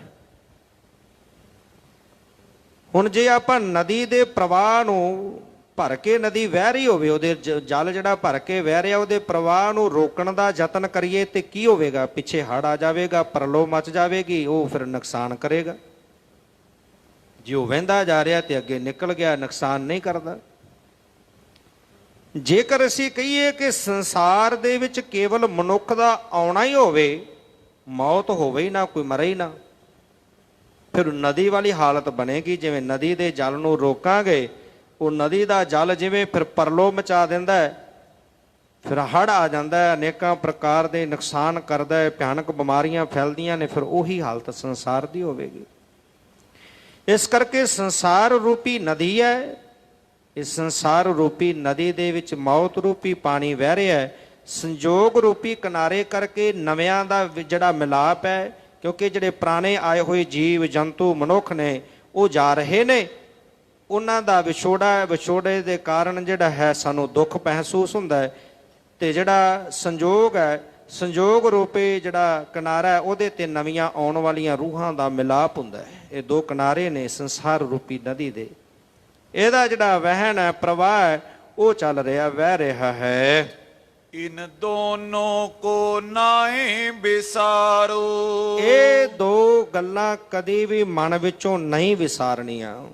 ਮੌਤ ਨੂੰ ਹਮੇਸ਼ਾ ਯਾਦ ਰੱਖਣਾ ਹੈ ਤੇ ਵਾਹਿਗੁਰੂ ਪਰਮੇਸ਼ਰ ਦੇ ਨਾਮ ਨੂੰ ਸਿਮਰਦੇ ਰਹਿਣਾ ਹੈ। ਬੋਹਰ ਨਾ ਹੋਏ ਐ ਪਾਪ ਦੁਖਾਰੋ। ਤੇ ਜਦੋਂ ਮੌਤ ਯਾਦ ਹੋਵੇਗੀ, ਵਾਹਿਗੁਰੂ ਪਰਮੇਸ਼ਰ ਦਾ ਸਿਮਰਨ ਹੋਵੇਗਾ, ਫਿਰ ਮਨੁੱਖ ਕਦੀ ਪਾਪ ਨਹੀਂ ਕਰੇਗਾ। ਜਿਹੜੇ ਪਾਪ ਦੁੱਖ ਦਿੰਦੇ ਨੇ ਨਾ, ਦੁੱਖ ਦੇਣ ਵਾਲੇ ਨੇ, ਜਦੋਂ ਮਨੁੱਖ ਕੋਈ ਐਸਾ ਕਰਮ ਕਰ ਬੈਠਦਾ ਹੈ ਤੇ ਫਿਰ ਜਦੋਂ ਸਾਹਮਣੇ ਆਉਂਦਾ ਫਿਰ ਦੁਖੀ ਹੁੰਦਾ ਹੈ, ਜਦੋਂ ਪ੍ਰਗਟ ਹੋ ਜਾਂਦਾ ਹੈ। ਕਹਿੰਦੇ ਫਿਰ ਜਿਸ ਮਨੁੱਖ ਨੂੰ ਮੌਤ ਯਾਦ ਹੈ, ਵਾਹਿਗੁਰੂ ਜਿਹਨੂੰ ਮੌਤ ਯਾਦ ਹੈ, ਫਿਰ ਵਾਹਿਗੁਰੂ ਪਰਮੇਸ਼ਰ ਦਾ ਸਿਮਰਨ ਵੀ ਕਰੇਗਾ। ਤੇ ਜਿਹੜਾ ਵਾਹਿਗੁਰੂ ਪਰਮੇਸ਼ਰ ਦਾ ਸਿਮਰਨ ਕਰੇਗਾ, ਮੌਤ ਨੂੰ ਯਾਦ ਰੱਖੇਗਾ, ਫਿਰ ਪਾਪ ਕਦੀ ਕਰੇਗਾ ਹੀ ਨਹੀਂ। ਫਿਰ ਉਹਦੇ ਜੀਵਨ ਵਿੱਚ ਕਦੀ ਕੋਈ ਦੁੱਖ ਹੀ ਨਹੀਂ ਆਵੇਗਾ। ਇੱਕ ਸਤਿਪੁਰਸ਼ ਹੋਏ, ਹਰ ਵੇਲੇ ਉਹਨਾਂ ਨੇ ਸਿਮਰਨ ਕਰਨੇ, ਬੰਦਗੀ ਕਰਨੀ, ਵਾਹਿਗੁਰੂ ਪਰਮੇਸ਼ਰ ਦੇ ਸਿਮਰਨ ਵਿੱਚ ਜੁੜੇ ਰਹਿਣਾ, ਔਰ ਹਰ ਰੋਜ਼ ਕੰਮ ਵੀ ਇਤਨਾ ਕਰਨਾ, ਇਹ ਖਿਆਲ ਰੱਖ ਕੇ ਕਿ ਸ਼ਾਇਦ ਅੱਜ ਦਾ ਦਿਨ ਮੇਰੀ ਜ਼ਿੰਦਗੀ ਦਾ ਆਖਰੀ ਦਿਨ ਹੋਵੇ। ਭਾਵ ਮੌਤ ਨੂੰ ਯਾਦ ਰੱਖਣਾ ਤੇ ਕਦੀ ਵੀ ਮਨ ਵਿੱਚ ਕਿਸੇ ਦਾ ਮਾੜਾ ਕਰਨ ਬਾਰੇ ਮਾੜਾ ਕਦੀ ਸੋਚਿਆ ਵੀ ਨਹੀਂ, ਕਦੀ ਖਿਆਲ ਵੀ ਮਨ ਵਿੱਚ ਨਹੀਂ ਲਿਆਂਦਾ। ਤੇ ਉਸ ਇਲਾਕੇ ਵਿੱਚ ਇਹ ਗੱਲ ਬੜੀ ਪ੍ਰਸਿੱਧ ਸੀ ਕਿ ਫਲਾਣੇ ਸਤਿਪੁਰਸ਼ ਮਹਾਂਪੁਰਸ਼ ਬੜੀ ਬੰਦਗੀ ਵਾਲੇ ਨੇ, ਕਿਸੇ ਦਾ ਮਾੜਾ ਨਹੀਂ ਸੋਚਦੇ। ਨੌਜਵਾਨ ਸੀ, ਉਹ ਕਹਿੰਦਾ ਇਹ ਕਿਵੇਂ ਹੋ ਸਕਦਾ ਹੈ ਕਿ ਕਦੀ ਚਲੋ ਮਾੜਾ ਕਰਨਾ ਦੂਰ ਦੀ ਗੱਲ, ਕਿ ਕਦੀ ਖਿਆਲ ਵੀ ਨਾ ਮਨ ਵਿੱਚ ਆਇਆ ਹੋਵੇ ਕਿਸੇ ਦਾ ਮਾੜਾ। ਅਕਸਰ ਸਵਾਲ ਕਰਨਾ, ਕੁਝ ਸਮਾਂ ਟਾਲ ਦੇਣਾ। ਇੱਕ ਦਿਨ ਮਹਾਂਪੁਰਸ਼ਾਂ ਨੇ ਬਾਂਹ ਤੋਂ ਪਕੜਿਆ ਤੇ ਪਕੜ ਕੇ ਆਪਣੇ ਕੋਲ ਬਿਠਾ ਲਿਆ। ਕਹਿਣ ਲੱਗਿਆ, ਨੌਜਵਾਨ, ਤੂੰ ਹਰ ਰੋਜ਼ ਇੱਕ ਸਵਾਲ ਕਰਦਾ ਹੈ ਕਿ ਮਹਾਂਪੁਰਸ਼ੋ ਇਹ ਕਿਵੇਂ ਹੋ ਸਕਦਾ ਕਿ ਤੁਹਾਡੇ ਮਨ ਵਿੱਚ ਕਿਸੇ ਦਾ ਕਦੀ ਬੁਰਾ ਖਿਆਲ ਨਾ ਆਇਆ ਹੋਵੇ। ਕਹਿੰਦੇ ਆ ਬੈਠ, ਅੱਜ ਤੈਨੂੰ ਜਵਾਬ ਦਈਏ। ਹੁਣ ਜੁਗਤੀ ਹੋਇਆ ਕਰਦੀ ਹੈ, ਜਿਹੜੇ 7 ਮਹਾਂਪੁਰਸ਼ ਹੋਇਆ ਕਰਦੇ ਨੇ, ਜੁਗਤੀ ਦੁਆਰਾ ਉਹ ਸਮਝਾਉਂਦੇ ਨੇ। ਕਹਿਣ ਲੱਗੇ ਕਿ ਤੇਰੇ ਸਵਾਲ ਦਾ ਜਵਾਬ ਦੇਣ ਤੋਂ ਪਹਿਲਾਂ ਮੈਂ ਤੈਨੂੰ ਇੱਕ ਗੱਲ ਦੱਸ ਦਿਆਂ, ਕੱਲ ਨੂੰ ਤੇਰੀ ਮੌਤ ਹੋ ਜਾਣੀ ਹੈ। ਕੱਲ ਨੂੰ ਤੂੰ ਮਰ ਜਾਣਾ ਹੈ, ਮੌਤ ਹੋ ਜਾਣੀ ਹੈ ਤੇਰੀ। ਹਾਂ, ਹੁਣ ਤੂੰ ਦੱਸ ਵੀ ਤੇਰਾ ਕੀ ਸਵਾਲ ਹੈ। ਹੁਣ ਜਿਸ ਮਨੁੱਖ ਨੂੰ ਚੰਗੇ ਭਲੇ ਨੂੰ ਕਹਿ ਦਈਏ ਕਿ ਤੇਰੀ ਮੌਤ ਹੋ ਜਾਣੀ ਹੈ, ਉਹਨੂੰ ਕੁਛ ਚੇਤਾ ਰਹਿੰਦਾ, ਉਹ ਭੁੱਲ ਜਾਂਦਾ ਸਾਰਾ ਕੁਛ, ਤਾਂ ਘਾਬਰ ਜਾਂਦਾ, ਇੰਨਾ ਘਬਰਾਹਟ ਹੀ ਨਹੀਂ ਹੋ ਜਾਂਦੀ ਹੈ। ਉਹ ਕਹਿੰਦਾ ਜੀ ਕੋਈ ਸਵਾਲ ਨਹੀਂ। ਕਹਿੰਦੇ ਨਹੀਂ ਬੇਟਾ, ਤੂੰ ਰੋਜ਼ ਸਵਾਲ ਕਰਦਾ, ਪੁੱਛ ਹੁਣ ਸਵਾਲ। ਹੁਣ ਮੱਥੇ ਤੇ ਤਰੇਲੀਆਂ ਆ ਗਈਆਂ ਮੌਤ ਨਾਮ ਸੁਣਦਿਆਂ, ਤੇ ਬੜਾ ਘਬਰਾਇਆ, ਕੰਧ ਨੂੰ ਪਕੜਦਾ। 25-30 ਸਾਲ ਦੀ ਉਮਰ, ਨੌਜਵਾਨ, ਛਾਲਾਂ ਮਾਰਨ ਵਾਲਾ, ਹੁਣ ਕੰਧ ਨੂੰ ਪਕੜ ਕੇ ਸਹਾਰਾ ਲੈ ਕੇ ਉੱਠਦਾ। ਮਹਾਂਪੁਰਸ਼ ਪਕੜਦੇ ਨੇ, ਬੈਠ, ਤੇਰੇ ਸਵਾਲ ਦਾ ਜਵਾਬ ਦਈਏ। ਕਹਿੰਦਾ ਕੋਈ ਸਵਾਲ ਦਾ ਜਵਾਬ ਨਹੀਂ ਲੈਣਾ, ਮੈਨੂੰ ਤਾਂ ਹੁਣ ਮੇਰੀ ਮੌਤ ਦਿਸਦੀ ਹੈ, ਮੈਂ ਸਵਾਲ ਦਾ ਜਵਾਬ ਨਹੀਂ ਲੈਣਾ। ਘਰ ਚਲਾ ਗਿਆ, ਡਿੱਗਦਾ ਢਹਿੰਦਾ ਘਰ ਪਹੁੰਚਿਆ। ਘਰ ਵਾਲਿਆਂ ਨੇ ਵੇਖਿਆ ਕਿ ਬੜੀ ਮਾੜੀ ਹਾਲਤ ਹੈ ਇਹਦੀ, ਪਸੀਨੇ ਛੁੱਟੇ ਹੋਏ ਨੇ, ਤਰੇਲੀ ਹੋਇਆ ਪਿਆ, ਘਬਰਾਇਆ ਪਿਆ। ਪੁੱਛਿਆ, ਬੇਟਾ ਕੀ ਹੋਇਆ, ਚੰਗਾ ਭਲਾ ਗਿਆ ਸੀ? ਕਹਿਣ ਲੱਗਾ ਕਿ ਫਲਾਣੇ ਜਿਹੜੇ ਮਹਾਂਪੁਰਸ਼ ਨੇ, ਕਿਉਂਕਿ ਉਹ ਇਲਾਕੇ ਵਿੱਚ ਪ੍ਰਸਿੱਧ ਸਨ, ਸਾਰੇ ਜਾਣਦੇ ਸਨ ਕਿ ਸਤਿਪੁਰਸ਼ ਨੇ ਜੋ ਬਚਨ ਕਹਿ ਦਿੰਦੇ ਨੇ ਉਹ ਪੂਰਾ ਹੁੰਦਾ ਹੈ, ਸਾਧ ਬਚਨ ਅਟਲਾਦਾ। ਕਹਿਣ ਲੱਗੇ ਕਿ ਉਹ ਮਹਾਂਪੁਰਸ਼ਾਂ ਨੇ ਕਿਹਾ ਕਿ ਕੱਲ ਨੂੰ ਤੇਰੀ ਮੌਤ ਹੋ ਜਾਣੀ ਹੈ। ਜਦੋਂ ਹੁਣ ਪਰਿਵਾਰ ਨੇ ਸੁਣਿਆ, ਉਹ ਵੀ ਘਬਰਾ ਗਏ। ਨੌਜਵਾਨ ਪੁੱਤਰ ਹੈ, ਕੱਲ ਨੂੰ ਇਹਨੇ ਮਰ ਜਾਣਾ, ਉਹ ਵੀ ਘਬਰਾ ਗਏ। ਮੌਤ ਸ਼ਬਦ ਹੀ ਐਸਾ ਹੈ। ਹੁਣ ਮੰਜਾ ਲਿਆ, ਲੇਟ ਗਿਆ, ਨਾ ਖਾਣ ਪਾਣ ਸੁੱਝਦਾ, ਨਾ ਕੋਈ ਗੱਲ ਔੜਦੀ ਹੈ, ਨਾ ਪਰਿਵਾਰ ਨੂੰ ਕੁਝ ਸੁੱਝਦਾ ਹੈ। ਉਹ ਦਿਨ ਲੰਘ ਗਿਆ, ਦੂਸਰਾ ਦਿਨ ਆ ਗਿਆ। ਸਵੇਰੇ ਪਹਿਲੇ ਪਹਿਰ ਹੀ ਜਦੋਂ ਇੱਕ ਪਹਿਰ ਬਤੀਤ ਹੋਇਆ ਤੇ ਉਹ ਜਿਹੜੇ ਸਤਿਪੁਰਸ਼ ਸਨ, ਮਹਾਂਪੁਰਸ਼, ਨੌਜਵਾਨ ਦੇ ਘਰ ਗਏ, ਆਵਾਜ਼ ਦਿੱਤੀ। ਵੇਖਿਆ ਨੌਜਵਾਨ ਮੰਜੇ ਤੇ ਲੇਟਿਆ, ਨੌਜਵਾਨ ਦੇ ਕੋਲ ਚਲੇ ਗਏ। ਬੇਟਾ ਉੱਠ, ਤੇਰੇ ਸਵਾਲ ਦਾ ਜਵਾਬ ਦੇਣ ਆਇਆ, ਸਵਾਲ ਦਾ ਜਵਾਬ ਲੈ ਲੈ। ਉਹ ਕਹਿੰਦਾ ਜੀ ਮੈਂ ਕਿਸੇ ਸਵਾਲ ਦਾ ਜਵਾਬ ਨਹੀਂ ਲੈਣਾ, ਮੈਨੂੰ ਕੋਈ ਜਵਾਬ ਨਹੀਂ ਚਾਹੀਦਾ, ਘੜੀ ਪਲ ਦਾ ਪ੍ਰਾਹੁਣਾ, ਮੇਰੀ ਮੌਤ ਆਉਣ ਵਾਲੀ ਹੈ। ਕਹਿੰਦੇ ਅੱਛਾ, ਕਹਿੰਦਾ ਹਾਂ ਜੀ ਤੁਸੀਂ ਆਪ ਕਿਹਾ ਹੈ। ਤੇ ਹੁਣ ਮਹਾਂਪੁਰਸ਼ ਕਹਿਣ ਲੱਗੇ ਤੇਰੀ ਮੌਤ ਨਹੀਂ ਹੋਵੇਗੀ। ਕਿਸੇ ਮਰਦੇ ਮਨੁੱਖ ਨੂੰ ਕਹਿ ਦੇਵੇ ਕਿ ਭਾਈ ਹੁਣ ਤੈਨੂੰ ਬਚਾ ਲਾਂਗੇ, ਮਰਨ ਨਹੀਂ ਦਿੰਦੇ, ਤੇ ਉਹਦੇ ਉੱਤੇ ਜੀਵਨ ਦੀ ਜਿਹੜੀ ਇੱਕ ਨਵੀਂ ਆਸ ਵੱਝ ਜਾਂਦੀ ਹੈ। ਹੁਣ ਉਹ ਨੌਜਵਾਨ ਦੀਆਂ ਅੱਖਾਂ ਵਿੱਚ ਚਮਕ ਆਈ, ਛਾਲ ਮਾਰ ਕੇ ਮੰਜੇ ਤੋਂ ਉੱਠਿਆ, ਮੇਰੀ ਮੌਤ ਨਹੀਂ ਹੋਵੇਗੀ? ਕਹਿਣ ਲੱਗੇ ਨਹੀਂ ਹੋਵੇਗੀ। ਕਹਿਣ ਲੱਗੇ ਹੁਣ ਤੇਰੇ ਅਸੀਂ ਸਵਾਲ ਦਾ ਜਵਾਬ ਦਈਏ। ਤੂੰ ਹਰ ਰੋਜ਼ ਪੁੱਛਦਾ ਸੀ ਕਿ ਤੁਹਾਡੇ ਮਨ ਵਿੱਚ ਕਦੀ ਕਿਸੇ ਦਾ ਬੁਰਾ ਖਿਆਲ ਨਹੀਂ ਆਇਆ? ਕਹਿੰਦੇ ਹੁਣ ਇੱਕ ਗੱਲ ਦੱਸ ਕਿ ਜਦੋਂ ਦਾ ਤੂੰ ਸਾਡੇ ਕੋਲੋਂ ਕੱਲ ਦਾ ਆਇਆ ਹੁਣ ਤੱਕ ਤੇਰੇ ਮਨ ਵਿੱਚ ਕਿਹੜੇ ਕਿਹੜੇ ਖਿਆਲ ਆਏ, ਕੀ ਕੀ ਸੋਚਿਆ ਤੂੰ? ਕਹਿੰਦਾ ਜੀ ਖਿਆਲ ਸੋਚ, ਕਹਿੰਦੇ ਨੇੜੇ ਤੇੜੇ ਵੀ ਨਹੀਂ। ਕਹਿੰਦਾ ਮੌਤ ਨਜ਼ਰ ਆ ਰਹੀ ਹੈ ਮੈਨੂੰ, ਤਾਂ ਮੌਤ ਦਿਸ ਰਹੀ ਸੀ, ਕੱਲ ਨੂੰ ਮਰ ਜਾਣਾ। ਮੌਤ ਤੋਂ ਬਿਨਾਂ ਮੈਨੂੰ ਕੁਝ ਨਹੀਂ ਸੁਝਿਆ। ਕਹਿੰਦੇ ਤੂੰ ਇੱਕ ਦਿਨ ਮੌਤ ਸੁਣੀ ਹੈ ਤੇ ਸਭ ਕੁਝ ਭੁੱਲ ਗਿਆ। ਅਸੀਂ ਹਰ ਰੋਜ਼ ਮੌਤ ਨੂੰ ਚੇਤੇ ਕਰਦੇ ਹਾਂ, ਇਸ ਕਰਕੇ ਕਦੀ ਕਿਸੇ ਦਾ ਬੁਰਾ ਨਹੀਂ ਚਿਤਵਦੇ। ਪਾਤਸ਼ਾਹ ਜੀ ਕਹਿੰਦੇ ਇਹ ਜਿਹੜੀਆਂ ਦੋ ਗੱਲਾਂ ਨੇ ਇਹ ਧਿਆਨ ਵਿੱਚ ਰੱਖਣੀਆਂ ਨੇ, ਤੇ ਜਿਹੜਾ ਧਿਆਨ ਵਿੱਚ ਰੱਖੇਗਾ ਉਹ ਕਦੀ ਵੀ ਪਾਪ ਨਹੀਂ ਕਰੇਗਾ। ਜਿਹੜੇ ਪਾਪ ਦੁੱਖ ਦਿੰਦੇ ਨੇ ਉਹਨਾਂ ਤੋਂ ਬਚ ਜਾਵੇਗਾ। ਸੁਨ ਉਪਦੇਸ਼ ਸਾਰਵਥ ਜੋਏ। ਜਿਹੜਾ ਇਹ ਉਪਦੇਸ਼ ਸੁਣਿਆ, ਜਿਹੜਾ ਸਾਰ ਦੇ ਸਹਿ ਸਤਿਗੁਰੂ ਪਾਤਸ਼ਾਹ ਜੀ ਨੇ ਸਮਝਾਇਆ, ਇਹਨੂੰ ਬੜੇ ਧਿਆਨ ਦੇ ਨਾਲ ਗੁਰੂ ਕੇ ਸਿੱਖਾਂ ਨੇ ਸੁਣਨਾ ਕੀਤਾ।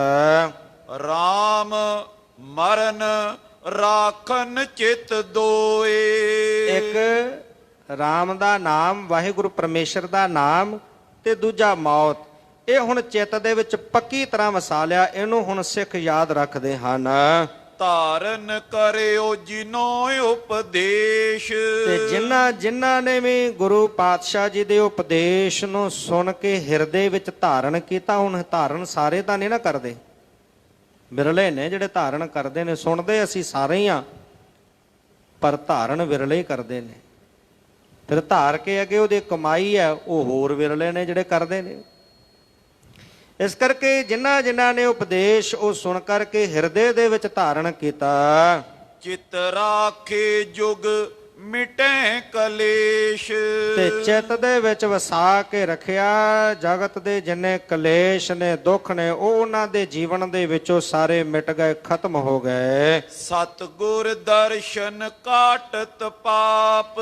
ਸਤਿਗੁਰੂ ਜੀ ਦਾ ਜਿਹੜਾ ਦਰਸ਼ਨ ਹੈ, ਜਾ ਕੇ ਦਰਸ ਪਾਪ ਕੋਟ ਉਤਾਰੇ। ਭੇਟਤ ਸੰਗ ਇਹ ਭਵਜਲ ਤਾਰੇ। ਸਤਿਗੁਰੂ ਦੇ ਦੀਦਾਰ ਕਰਦੇ ਆ ਜਦੋਂ ਮਨ ਭਾਵਨਾ ਕਰਕੇ, ਭੈ ਭਾਵਨੀ ਦੇ ਨਾਲ, ਸ਼ਰਧਾ ਲੈ ਕੇ ਗੁਰੂ ਦਰਬਾਰ ਵਿੱਚ ਪਹੁੰਚਦੇ ਆ।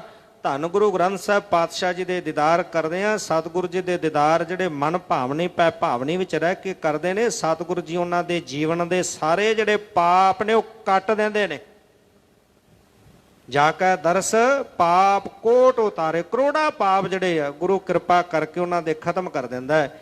ਇਸ ਕਰਕੇ ਗੁਰੂ ਪਾਤਸ਼ਾਹ ਜੀ ਦੇ ਦਰਸ਼ਨ ਕਰਦੇ, ਗੁਰੂ ਸਾਹਿਬ ਦੇ ਦਰਸ਼ਨ ਕੀਤਿਆਂ ਕਰੋੜਾਂ ਪਾਪਾਂ ਦਾ ਨਾਸ਼ ਹੁੰਦਾ ਹੈ। ਸਨੇ ਸਨੇ ਨਿਰਮਲ ਹੋਏ ਆਪ। ਤੇ ਸਿਮਰਨ ਕਰਦਿਆਂ ਹੌਲੀ ਹੌਲੀ ਸਾਰੇ ਜਿਹੜੇ ਹਨ ਉਹ ਨਿਰਮਲ ਹੁੰਦੇ ਹਨ, ਮਨ ਦੀ ਮੈਲ ਉਤਰਦੀ ਹੈ। ਨਰਨ ਹਜ਼ਾਰੋਂ ਕਰਨ ਉਦਾਹਰਨ। ਹਜ਼ਾਰਾਂ ਮਨੁੱਖਾਂ ਦਾ ਸਤਿਗੁਰੂ ਪਾਤਸ਼ਾਹ ਦਸ਼ਮੇਸ਼ ਪਿਤਾ ਸਤਿਗੁਰੂ ਜੀ ਉਧਾਰ ਕਰਦੇ ਹਨ ਪਾਵਨ ਉਪਦੇਸ਼ ਦੇ ਕਰਕੇ। ਭਵ ਜਲ ਡੂਬਤ ਕੇ ਹੋਏ ਤਾਰਨ। ਤੇ ਭਵਜਲ ਸੰਸਾਰ ਰੂਪੀ ਭਵਜਲ ਦੇ ਵਿੱਚ ਡੁੱਬਦਿਆਂ ਨੂੰ ਆਪਣਾ ਉਪਦੇਸ਼ ਦੇ ਕੇ ਸਤਿਗੁਰੂ ਪਾਤਸ਼ਾਹ ਜੀ ਬਚਾ ਲੈਂਦੇ ਨੇ, ਹੱਥ ਦੇ ਕੇ ਰੱਖ ਲੈਂਦੇ ਨੇ। ਭਵਜਲ ਦੇ ਵਿੱਚ ਡੁੱਬਦਿਆਂ ਹੋਇਆਂ ਨੂੰ ਉਹ ਜਿਹੜਾ ਹੈ ਉਹ ਨਾਮ ਰੂਪੀ ਜਹਾਜ਼ ਤੇ ਚੜਾ ਕੇ ਤਾਰ ਦਿੰਦੇ ਹਨ। ਭਜਨ ਵਿਖੇ ਸਿੱਖਨ ਲੇਵ ਲਾਗੀ। ਤੇ ਜਿਹੜੇ ਗੁਰੂ ਕੇ ਸਿੱਖ ਜਿਨ੍ਹਾਂ ਨੇ ਉਪਦੇਸ਼ ਸੁਣਿਆ, ਹਿਰਦੇ ਵਿੱਚ ਧਾਰਨ ਕੀਤਾ, ਕਮਾਈ ਕਰਨ ਲੱਗੇ, ਉਹਨਾਂ ਦੀ ਜਿਹੜੀ ਸੁਰਤ ਹੈ ਉਹ ਵਾਹਿਗੁਰੂ ਪਰਮੇਸ਼ਰ ਦੇ ਨਾਮ ਵਿੱਚ, ਭਜਨ ਦੇ ਵਿੱਚ ਲੱਗੀ ਰਹਿੰਦੇ। ਗੁਰ ਪਦ ਪੰਕਜ ਕੀ ਰਤ ਜਾਗੀ। ਤੇ ਗੁਰੂ ਦੇ ਚਰਨਾਂ ਦੀ ਜਿਹੜੀ ਪ੍ਰੀਤੀ ਹੈ ਉਹ ਮਨ ਦੇ ਅੰਦਰ, ਗੁਰੂ ਦੇ ਉਪਦੇਸ਼ ਦੀ ਕਮਾਈ ਕਰਕੇ ਚਰਨਾਂ ਦੀ ਪ੍ਰੀਤੀ ਮਨ ਦੇ ਅੰਦਰ ਪੈਦਾ ਹੁੰਦੀ ਹੈ। ਕੈ ਸ਼ਸਤਰਨ ਕੋ ਹੋਏ ਅਭਿਆਸ। ਕਈ ਗੁਰੂ ਕੇ ਸਿੱਖ ਸੂਰਬੀਰ ਯੋਧੇ ਸ਼ਾਸਤਰਾਂ ਦਾ ਅਭਿਆਸ ਕਰਦੇ ਹਨ, ਪਰੇ ਜੰਗ ਸ਼ਤੁਰਨ ਵਿਨਾਸ਼। ਕਿਉਂਕਿ ਜਦੋਂ ਜੰਗ ਹੋਵੇਗਾ, ਦੁਸ਼ਮਣ ਚੜ ਕੇ ਆਵੇਗਾ, ਉਹਦਾ ਜੰਗ ਦੇ ਵਿੱਚ ਵਿਨਾਸ਼ ਕਰਾਂਗੇ। ਸ਼ਾਸਤਰ ਵਿਦਿਆ ਦਾ ਅਭਿਆਸ ਕਰਦੇ ਹਨ। ਵਾਹਿਗੁਰੂ ਪਰਮੇਸ਼ਰ ਦੇ ਪਿਆਰੇ, ਜਦੋਂ ਦਰਬਾਰ ਸਜਦਾ ਹੈ, ਇੱਕ ਪਾਸੇ ਭਗਤ ਜਨ ਬੈਠੇ ਸ਼ੋਭਦੇ ਨੇ, ਇੱਕ ਪਾਸੇ ਸੂਰਮੇ ਸ਼ਸਤਰਬੱਧ ਤਿਆਰ ਹੋਏ ਸ਼ੋਭਦੇ ਹਨ। ਪੂਰਬਲੇ ਜਿਨ ਕੇ ਵੱਡ ਭਾਗ। ਪੂਰਬਲੇ ਜਿਨ੍ਹਾਂ ਦੇ ਵੱਡੇ ਭਾਗ ਨੇ। ਪੂਰਬ ਕਰਮ ਅੰਕੁਰ ਜਬ ਪ੍ਰਗਟਿਓ ਭੇਟਿਓ ਪੁਰਖ ਰਸਕ ਬੈਰਾਗੀ। ਜਿਨ੍ਹਾਂ ਦੇ ਪੂਰਬਲੇ ਮੱਥੇ ਦੇ ਚੰਗੇ ਭਾਗ ਨੇ, ਉਹ ਗੁਰੂ ਪਾਤਸ਼ਾਹ ਜੀ ਦੀ ਸ਼ਰਨ ਵਿੱਚ ਚੱਲ ਕੇ ਆਉਂਦੇ, ਗੁਰੂ ਦੇ ਉਪਦੇਸ਼ ਦੀ ਕਮਾਈ ਕਰਦੇ ਹਨ। ਤਜ ਧਨ ਧਾਮ ਚਰਨ ਗੁਰ ਲਾਗੇ। ਉਹ ਘਰਾਂ ਤੋਂ ਚੱਲ ਕਰਕੇ ਬਹੁਤਾ ਸਮਾਂ ਗੁਰਚਰਨਾਂ ਦੇ ਵਿੱਚ ਰਹਿ ਕੇ ਬਤੀਤ ਕਰਦੇ, ਗੁਰਚਰਨਾਂ ਦੇ ਵਿੱਚ ਰਹਿੰਦੇ ਹਨ। ਗੁਰਚਰਨਾਂ ਦੇ ਨਾਲ ਪ੍ਰੀਤੀ ਬਣੀ ਹੋਈ ਹੈ। ਦੋਹਰਾ ਇੱਕ ਦਿਨ ਬੈਠੇ ਸਤਿਗੁਰੂ, ਸਿੱਖ ਸੰਗਤ ਚੋਂ ਫੇਰ। ਇੱਕ ਦਿਨ ਸਤਿਗੁਰੂ ਪਾਤਸ਼ਾਹ ਕਲਗੀਧਰ ਦਸ਼ਮੇਸ਼ ਪਿਤਾ ਦਾ ਦੀਵਾਨ ਸਜਿਆ, ਦਰਬਾਰ ਲੱਗਾ। ਸਤਿਗੁਰੂ ਪਾਤਸ਼ਾਹ ਜੀ ਆਪਣੇ ਤਖਤਾਂ ਤੇ ਸੁਭਾਏਮਾਨ ਨੇ, ਤੇ ਚਾਰ ਛੁਪੇਰੇ ਸਿੱਖ ਸੰਗਤਾਂ ਜਿਹੜੀਆਂ ਉਹ ਗੁਰੂ ਸਾਹਿਬ ਜੀ ਦੇ ਜੁੜ ਕੇ ਬੈਠੀਆਂ ਹਨ। ਏਕ ਸਿੱਖ ਤੈ ਆਏ ਕੈ ਬਿਨੈ ਕਰੀ ਤਿਸ ਬੇਰ। ਇੱਕ ਸਿੱਖ ਚੱਲ ਕੇ ਸਤਿਗੁਰੂ ਪਾਤਸ਼ਾਹ ਜੀ ਦੇ ਦਰਬਾਰ ਵਿੱਚ ਆਇਆ, ਤੇ ਸਤਿਗੁਰੂ ਪਾਤਸ਼ਾਹ ਜੀ ਨੂੰ ਆ ਕੇ ਬੇਨਤੀ ਕਰਨ ਲੱਗਾ। ਚੌਪਈ ਸਾਚੇ ਪਾਤਸ਼ਾਹ ਗੁਰ ਪੂਰੇ। ਕਹਿਣ ਲੱਗਾ, ਹੇ ਪੂਰਨ ਗੁਰੂ ਸੱਚੇ ਪਾਤਸ਼ਾਹ ਕਲਗੀਧਰ ਦਸ਼ਮੇਸ਼ ਪਿਤਾ ਜੀਓ, ਆਨ ਪਰਿਓ ਮੈਂ ਸ਼ਰਨ ਹਜ਼ੂਰੇ। ਹੇ ਸਤਿਗੁਰੂ ਸੱਚੇ ਪਾਤਸ਼ਾਹ ਜੀ, ਮੈਂ ਆਪ ਜੀ ਦੀ ਸ਼ਰਨ ਵਿੱਚ ਚੱਲ ਕੇ ਆਇਆ। ਬੜੀ ਨਿਮਰਤਾ ਸਹਿਤ ਦੋਵੇਂ ਹੱਥ ਜੋੜ ਕੇ ਸਿੱਖ ਬੇਨਤੀ ਕਰ ਰਿਹਾ ਪਾਤਸ਼ਾਹ ਜੀ ਨੂੰ, ਪਾਤਸ਼ਾਹ ਮੈਂ ਆਪ ਜੀ ਦੀ ਸ਼ਰਨ ਦੇ ਵਿੱਚ ਚੱਲ ਕੇ ਆਇਆ ਹਾਂ। ਦੁਖੀ ਸੰਸਾਰ ਦਿਸ਼ਾ ਤੇ ਹੋਵਾ। ਸੰਸਾਰ ਵਾਲੇ ਪਾਸਿਓਂ ਮੇਰਾ ਮਨ ਜਿਹੜਾ ਉਪਰਾਮ ਹੋ ਗਿਆ ਹੈ। ਵੇਖਦਾ ਕਿ ਸੰਸਾਰ ਦੇ ਵਿੱਚ, ਜਿਸ ਸੰਸਾਰ ਨੂੰ ਅਸੀਂ ਸਦੀਵੀ ਮੰਨੇ ਬੈਠੇ ਹਾਂ, ਜਿਸ ਸੰਸਾਰ ਦੇ ਵਿੱਚੋਂ ਸੁੱਖ ਦੀ ਭਾਲ ਵਿੱਚ ਆ, ਕਹਿੰਦੇ ਇਹਨਾਂ ਵਿੱਚੋਂ ਸੁੱਖ ਨਹੀਂ ਮਿਲਣਾ। ਦੁਨੀਆ ਦੇ ਪਦਾਰਥਾਂ ਵਿੱਚੋਂ ਸੁੱਖ ਨਹੀਂ ਮਿਲਣਾ। ਸਾਹਿਬ ਜੀ ਗੁਰਬਾਣੀ ਵਿੱਚ ਕਹਿੰਦੇ ਨੇ, ਸੁਖ ਨਾਹੀ ਬਹੁਤਾ ਧਨ ਖਾਟੇ, ਸੁਖ ਨਾਹੀ ਪੇਖੇ ਨਿਰਤ ਨਾਟੇ, ਸੁਖ ਨਾਹੀ ਬਹੁ ਦੇਸ਼ ਕਮਾਏ, ਸਰਬ ਸੁਖਾਂ ਜਾ ਹਰ ਹਰ ਧਿਆਏ। ਕਹਿਣ ਲੱਗਾ ਮੇਰਾ ਮਨ ਉਪਰਾਮ ਹੋਇਆ। ਉਪਰਾਮ ਕਦੋਂ ਹੁੰਦਾ ਹੈ? ਕਿਉਂਕਿ ਅਸੀਂ ਸੰਸਾਰੀ ਜੀਵ ਹਾਂ, ਦੁਨਿਆਵੀ ਕਾਰ ਵਿਹਾਰਾਂ ਵਿੱਚ ਲੱਗੇ ਰਹਿੰਦੇ ਹਾਂ, ਧੰਦਿਆਂ ਵਿੱਚ ਪਏ ਰਹਿੰਦੇ ਹਾਂ। ਧੰਦਿਆਂ ਵਿੱਚ ਪਿਆ ਨੂੰ ਵਾਹਿਗੁਰੂ ਪਰਮੇਸ਼ਰ ਦਾ ਨਾਮ ਵਿਸਰਿਆ ਰਹਿੰਦਾ ਹੈ, ਨਹੀਂ ਚਿੱਤ ਵਿੱਚ ਆਉਂਦਾ। ਤੇ ਜਦੋਂ ਕੰਮਕਾਰ ਕਰਦੇ ਆ, ਧੰਦੇ ਕਰਦੇ ਆ, ਕਿਤੇ ਪੂਰਬਲੇ ਚੰਗੇ ਭਾਗ ਜਾਗ ਪੈਣ, ਗੁਰੂ ਕਿਰਪਾ ਕਰ ਦੇਵੇ, ਪੂਰਬਲੇ ਭਾਗ ਜਿਹੜੇ ਨੇ ਉਹ ਜਾਗ ਪੈਣ ਤੇ ਪੂਰੇ ਗੁਰੂ ਦੀ ਸ਼ਰਨ ਪ੍ਰਾਪਤ ਹੋ ਜਾਵੇ। ਸ਼ਰਨ ਵਿੱਚ ਆ ਕੇ ਜੀਵ ਸੰਗਤ ਵਿੱਚ ਜੁੜੇ, ਤੇ ਸੰਗਤ ਕਰਦਿਆਂ ਕਰਦਿਆਂ ਫਿਰ ਉਹਨੂੰ ਪਤਾ ਲੱਗਦਾ ਕਿ ਜਿਸ ਸੰਸਾਰ ਦੇ ਵਿੱਚੋਂ ਮੈਂ ਸੁੱਖ ਦੀ ਭਾਲ ਵਿੱਚ ਆ, ਉਹ ਸੰਸਾਰ ਵਿੱਚੋਂ ਸੁੱਖ ਨਹੀਂ ਮਿਲਣਾ। ਇਹ ਜਿਹੜੇ ਧੰਦੇ ਨੇ ਇਹ ਦੁੱਖ ਦਾ ਹੀ ਕਾਰਨ ਨੇ। ਇਹਨਾਂ ਵਿੱਚੋਂ ਸੁੱਖ ਦੀ ਪ੍ਰਾਪਤੀ ਨਹੀਂ, ਇਹਨਾਂ ਪਦਾਰਥਾਂ ਵਿੱਚੋਂ ਸੁੱਖ ਦੀ ਪ੍ਰਾਪਤੀ ਨਹੀਂ, ਧਨ ਵਿੱਚੋਂ ਸੁੱਖ ਦੀ ਪ੍ਰਾਪਤੀ ਨਹੀਂ। ਧੀਆਂ ਪੁੱਤਰ ਸੰਬੰਧੀ ਜਿਹੜੇ ਨੇ ਇਹਨਾਂ ਕੋਲੋਂ ਸੁੱਖ ਨਹੀਂ ਮਿਲਣਾ।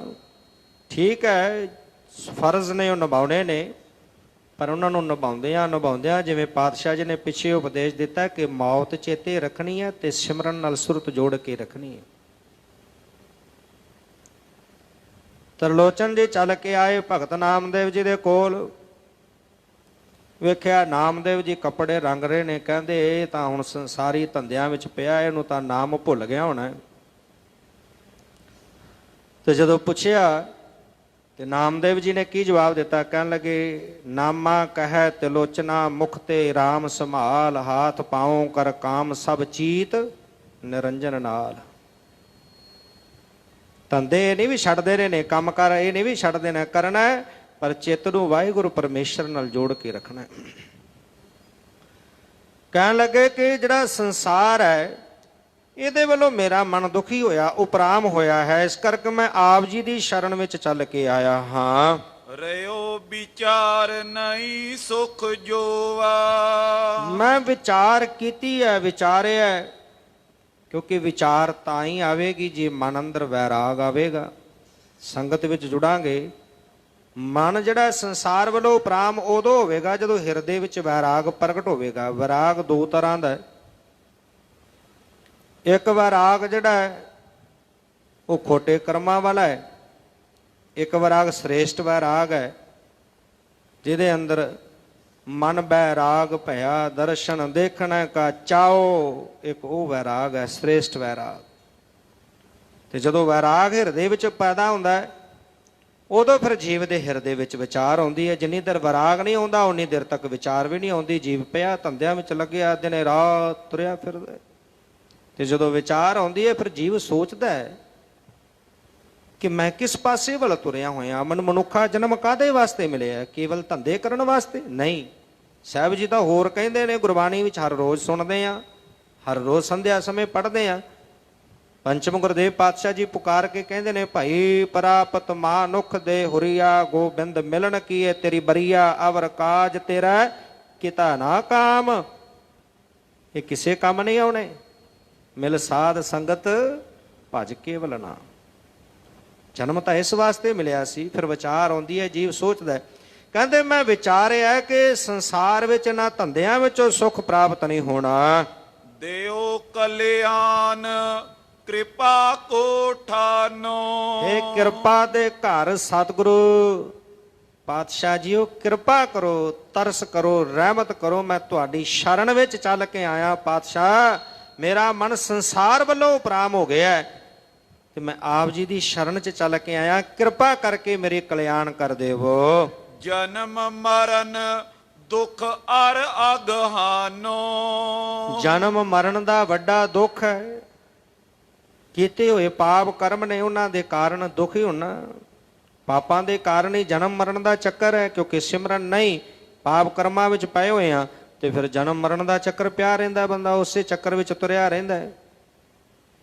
184 ਜੋਨ ਸਬਾਈ, ਮਾਨਸ ਕੋ ਪ੍ਰਭ ਦੀ ਵਡਿਆਈ, ਇਸ ਪੌੜੀ ਤੇ ਜੋ ਨਰ ਚੁਕੈ, ਸੋ ਆਏ ਜਾਏ ਦੁੱਖ ਪਾਏਂਦਾ।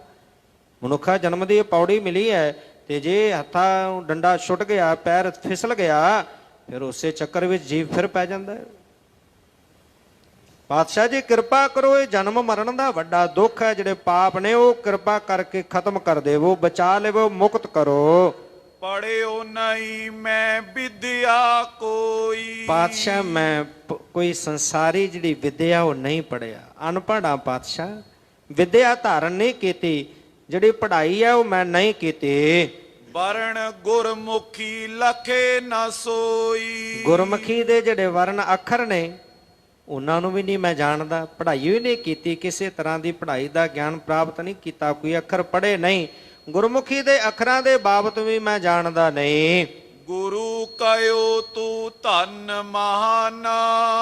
ਗੁਰੂ ਪਾਤਸ਼ਾਹ ਜੀ ਨੇ ਜਦੋਂ ਸਿੱਖ ਦੀ ਬੇਨਤੀ ਸੁਣੀ ਨਾ, ਭਿੱਜ ਕਰਕੇ ਪ੍ਰੇਮ ਵਿੱਚ ਬੜੀ ਨਿਮਰਤਾ ਸਹਿਤ ਬੇਨਤੀ ਕੀਤੀ। ਪਾਤਸ਼ਾਹ ਜੀ ਨੇ ਬੇਨਤੀ ਸੁਣੀ, ਗੁਰੂ ਪਾਤਸ਼ਾਹ ਬੋਲੇ, ਕਹਿਣ ਲੱਗੇ, ਸਿੱਖਾ ਤੂੰ ਧੰਨ ਹੈ, ਧੰਨ ਹੈ ਤੂੰ ਸਿੱਖਾ। ਭਇਓ ਵਿਰਾਗ ਜਗਤ ਦੁਖ ਮਾਨਾ। ਜਿਹੜਾ ਜਗਤ ਨੂੰ ਤੂੰ ਦੁੱਖ ਦਾ ਘਰ ਮੰਨਿਆ ਤੇ ਜਗਤ ਨੂੰ ਦੁੱਖ ਦਾ ਘਰ ਮੰਨਦਿਆਂ ਤੇਰੇ ਮਨ ਅੰਦਰ ਵੈਰਾਗ ਪੈਦਾ ਹੋਇਆ, ਇਹ ਤੇਰੇ ਤੇ ਰਹਿਮਤ ਹੋਈ ਹੈ, ਇਸ ਕਰਕੇ ਤੂੰ ਧੰਨ ਹੈ। ਪਰ ਭਾਈ ਸਿੱਖਾ ਮਨ ਚੀਨ। ਪਰ ਹੇ ਭਾਈ ਗੁਰੂ ਕਿਆ ਸਿੱਖਾ, ਇੱਕ ਗੱਲ ਜਿਹੜੀ ਹੈ ਉਹ ਤੂੰ ਜਾਣ ਲੈ, ਉਹਦੀ ਵਿਚਾਰ ਹਿਰਦੇ ਵਿੱਚ ਕਰ, ਉਹਨੂੰ ਜਾਣਨਾ ਕਰ। ਮੂੜ ਨ ਸਮਝੇ ਪੜੇ ਬਹੀਨ। ਜਿਹੜਾ ਮਨੁੱਖ ਪੜਿਆ ਨਹੀਂ, ਵਿਦਿਆ ਧਾਰਨ ਨਹੀਂ ਕੀਤੀ, ਗ੍ਰਹਿਣ ਨਹੀਂ ਕੀਤੀ। ਹੁਣ ਜਿਹੜਾ ਗੁਰਮੁਖੀ ਹੀ ਨਹੀਂ ਪੜ੍ਹਿਆ ਉਹ ਗੁਰਬਾਣੀ ਕਿਵੇਂ ਪੜ੍ਹੇਗਾ? ਗੁਰਬਾਣੀ ਪੜ੍ਹੇਗਾ ਤਾਂ ਹੀ ਸੋਝੀ ਆਵੇਗੀ। ਕਹਿਣ ਲੱਗੇ ਜਿਹੜਾ ਮਨੁੱਖ ਨੇ ਪੜ੍ਹਾਈ ਨਹੀਂ ਕੀਤੀ, ਵਿਦਿਆ ਧਾਰਨ ਨਹੀਂ ਕੀਤੀ, ਗ੍ਰਹਿਣ ਨਹੀਂ ਕੀਤੀ, ਕਹਿੰਦੇ ਉਹ ਮੂਰਖ, ਫਿਰ ਉਹ ਕਿਵੇਂ ਧਰ ਸਕਦਾ? ਉਹਦਾ ਭਲਾ ਕਿਵੇਂ ਹੋ ਸਕਦਾ? ਇਸ ਕਰਕੇ ਪੜ੍ਹਿਓ ਨਹਿ ਮੂੜ ਨਾ ਸਮਝੇ ਪੜ੍ਹੇ ਬਹੀਣ। ਜਿਹੜਾ ਮੂਰਖ ਬੰਦਾ ਹੈ, ਪੜ੍ਹਾਈ ਤੋਂ ਬਿਨਾਂ, ਜਿਹਨੇ ਕੁਝ ਪੜ੍ਹਾਈ ਨਹੀਂ ਕੀਤੀ, ਅੱਖਰਾਂ ਦਾ ਗਿਆਨ ਨਹੀਂ, ਉਹ ਨਹੀਂ ਸਮਝ ਸਕਦਾ। ਦੋਹਰਾ ਅਨਪੜ੍ਹ ਅੰਧਾ ਜੋ ਚਲੇ, ਸਮਝ ਨਾ ਆਵੇ ਕਾਏ। ਅਨਪੜ੍ਹ ਜਿਹੜਾ ਮਨੁੱਖ ਹੈ ਉਹ ਅੰਨੇ ਪੁਰਸ਼ ਦੀ ਨਿਆਈ ਹੈ, ਜਿਹਦੇ ਨੇਤਰ ਨਾ ਹੋਣ, ਜਿਹਨੂੰ ਦਿਸਦਾ ਨਾ ਹੋਵੇ। ਹੁਣ ਜਿਹਦੇ ਨੇਤਰ ਨਹੀਂ, ਜੋਤ ਨਹੀਂ ਨੇਤਰਾਂ ਦੇ ਵਿੱਚ, ਜਿਹੜਾ ਐਸਾ ਮਨੁੱਖ ਹੈ ਉਹਨੂੰ ਸਹਾਰੇ ਦੀ ਲੋੜ ਪੈਂਦੀ ਹੈ, ਜਾਂ ਡੰਡਾ ਪਕੜ ਕੇ ਡੰਗੋਰੀ ਨਾਲ ਤੁਰਦਾ, ਜਾਂ ਕਿਸੇ ਦਾ ਸਹਾਰਾ ਮੰਗਦਾ। ਆਪ ਚੱਲਣਾ ਉਹਨੂੰ ਕਠਿਨ ਹੈ। ਇਸੇ ਤਰ੍ਹਾਂ ਕਹਿੰਦੇ ਅਨਪੜ੍ਹ ਬੰਦਾ ਉਹ ਉਸ ਅੰਨੇ ਮਨੁੱਖ ਦੀ ਨਿਆਈ ਹੈ। ਬਾਣੀ ਜਿਸ ਕੀ ਸ਼ੁੱਧ ਹੈ, ਤਿਸੈ ਮਿਲੇ ਹਰ ਰਾਏ। ਤੇ ਜਿਹਦੀ ਬਾਣੀ ਸ਼ੁੱਧ ਹੈ, ਜਿਹਨੇ ਗੁਰਮੁਖੀ ਪੜ੍ਹੀ ਹੈ, ਵਿਦਿਆ ਗ੍ਰਹਿਣ ਕੀਤੀ ਹੈ, ਧਾਰਨ ਕੀਤੀ ਹੈ, ਕਹਿੰਦੇ ਜਿਹਦੀ ਬਾਣੀ ਸ਼ੁੱਧ ਹੈ ਉਹਨੂੰ ਹਰੀ ਰਾਏ, ਵਾਹਿਗੁਰੂ ਪਰਮੇਸ਼ਰ ਉਹਨੂੰ ਪ੍ਰਾਪਤ ਹੁੰਦਾ, ਮਿਲਦਾ ਹੈ।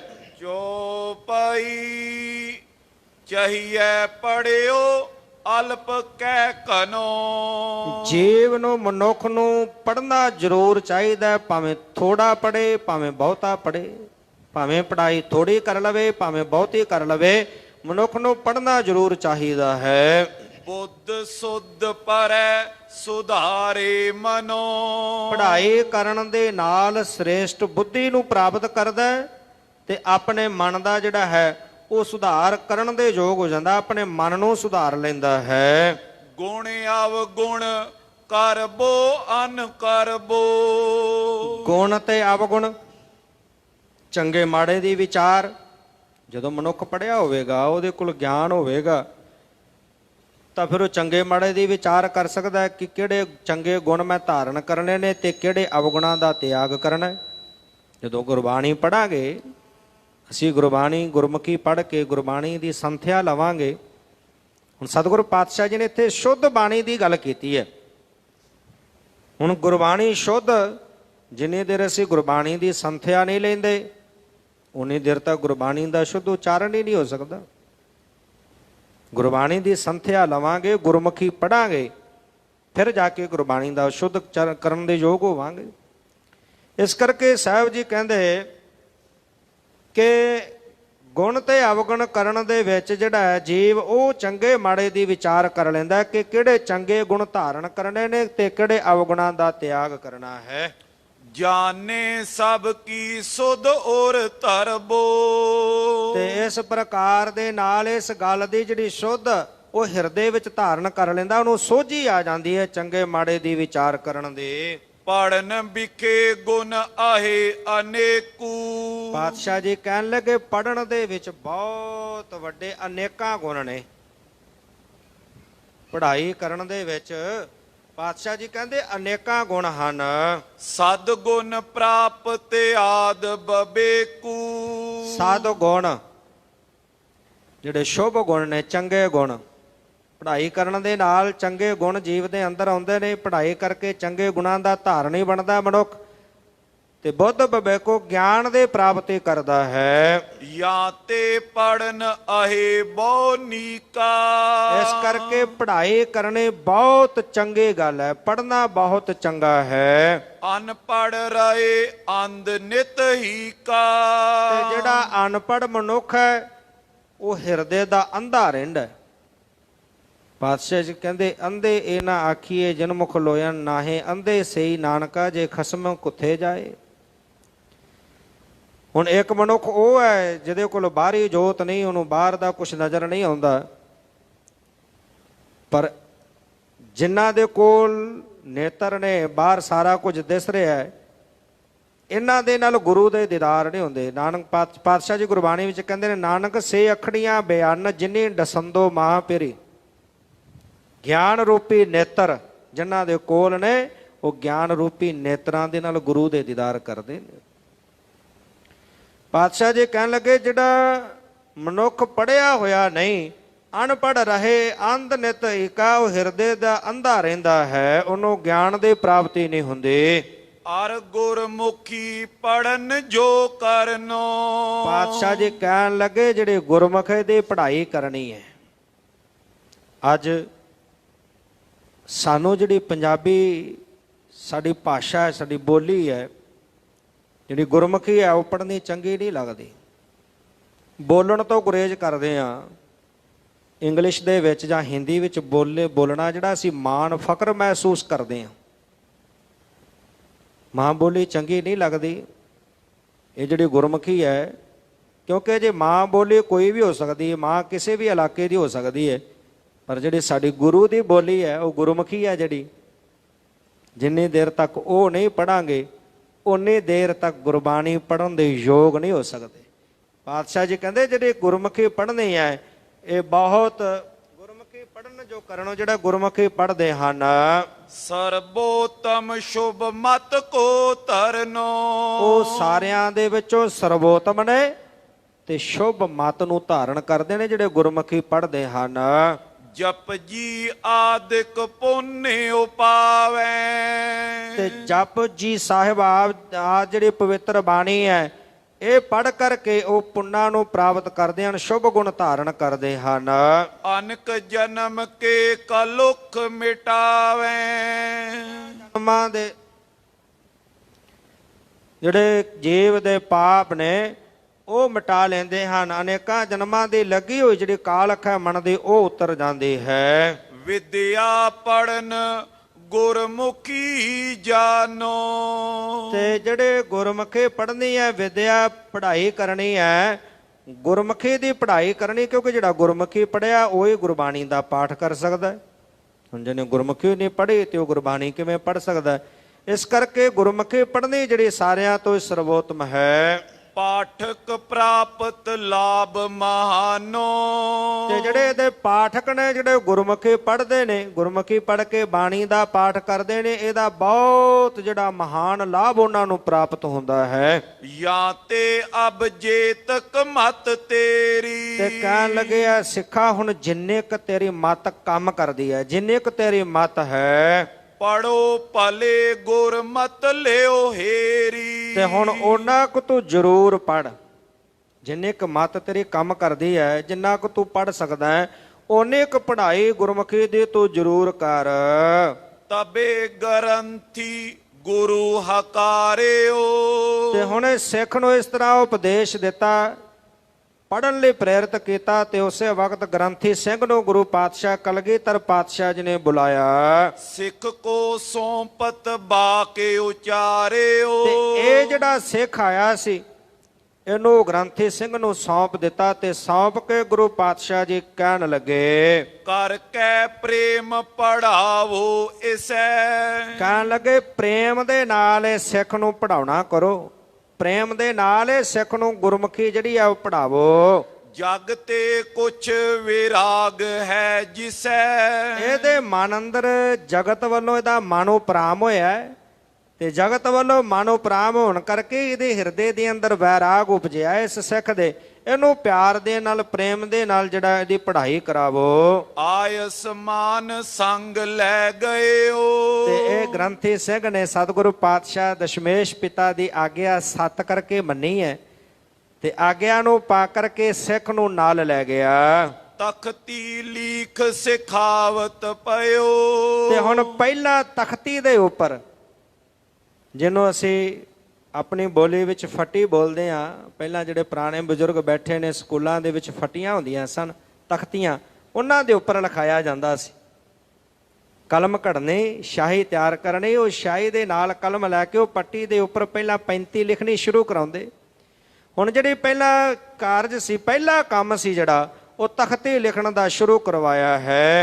35 ਪੁਨ ਮੁਹਾਰਨੀ ਵਿਖੇ। ਹੁਣ ਪਹਿਲਾਂ 35 ਆਰੰਭ ਕੀਤੀ ਹੈ, ਹੁਣ ਅੱਜ ਦੇ ਬੱਚੇ ਨੂੰ ਪੁੱਛ ਲਈਏ ਤੈਨੂੰ 35 ਆਉਂਦੀ ਹੈ, ਪਹਿਲਾਂ ਤੁਹਾਨੂੰ ਇਹ ਨਹੀਂ ਪਤਾ ਲੱਗਦਾ ਕਿ 35 ਕੀ ਹੈ।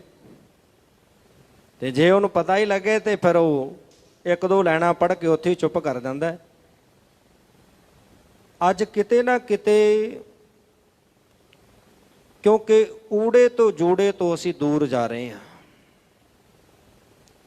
ਸਿੱਖੀ ਨੂੰ ਤਲਾਂਜਲੀ ਦੇ ਰਹੇ ਨੇ ਸਾਡੇ ਬੱਚੇ। ਅੱਜ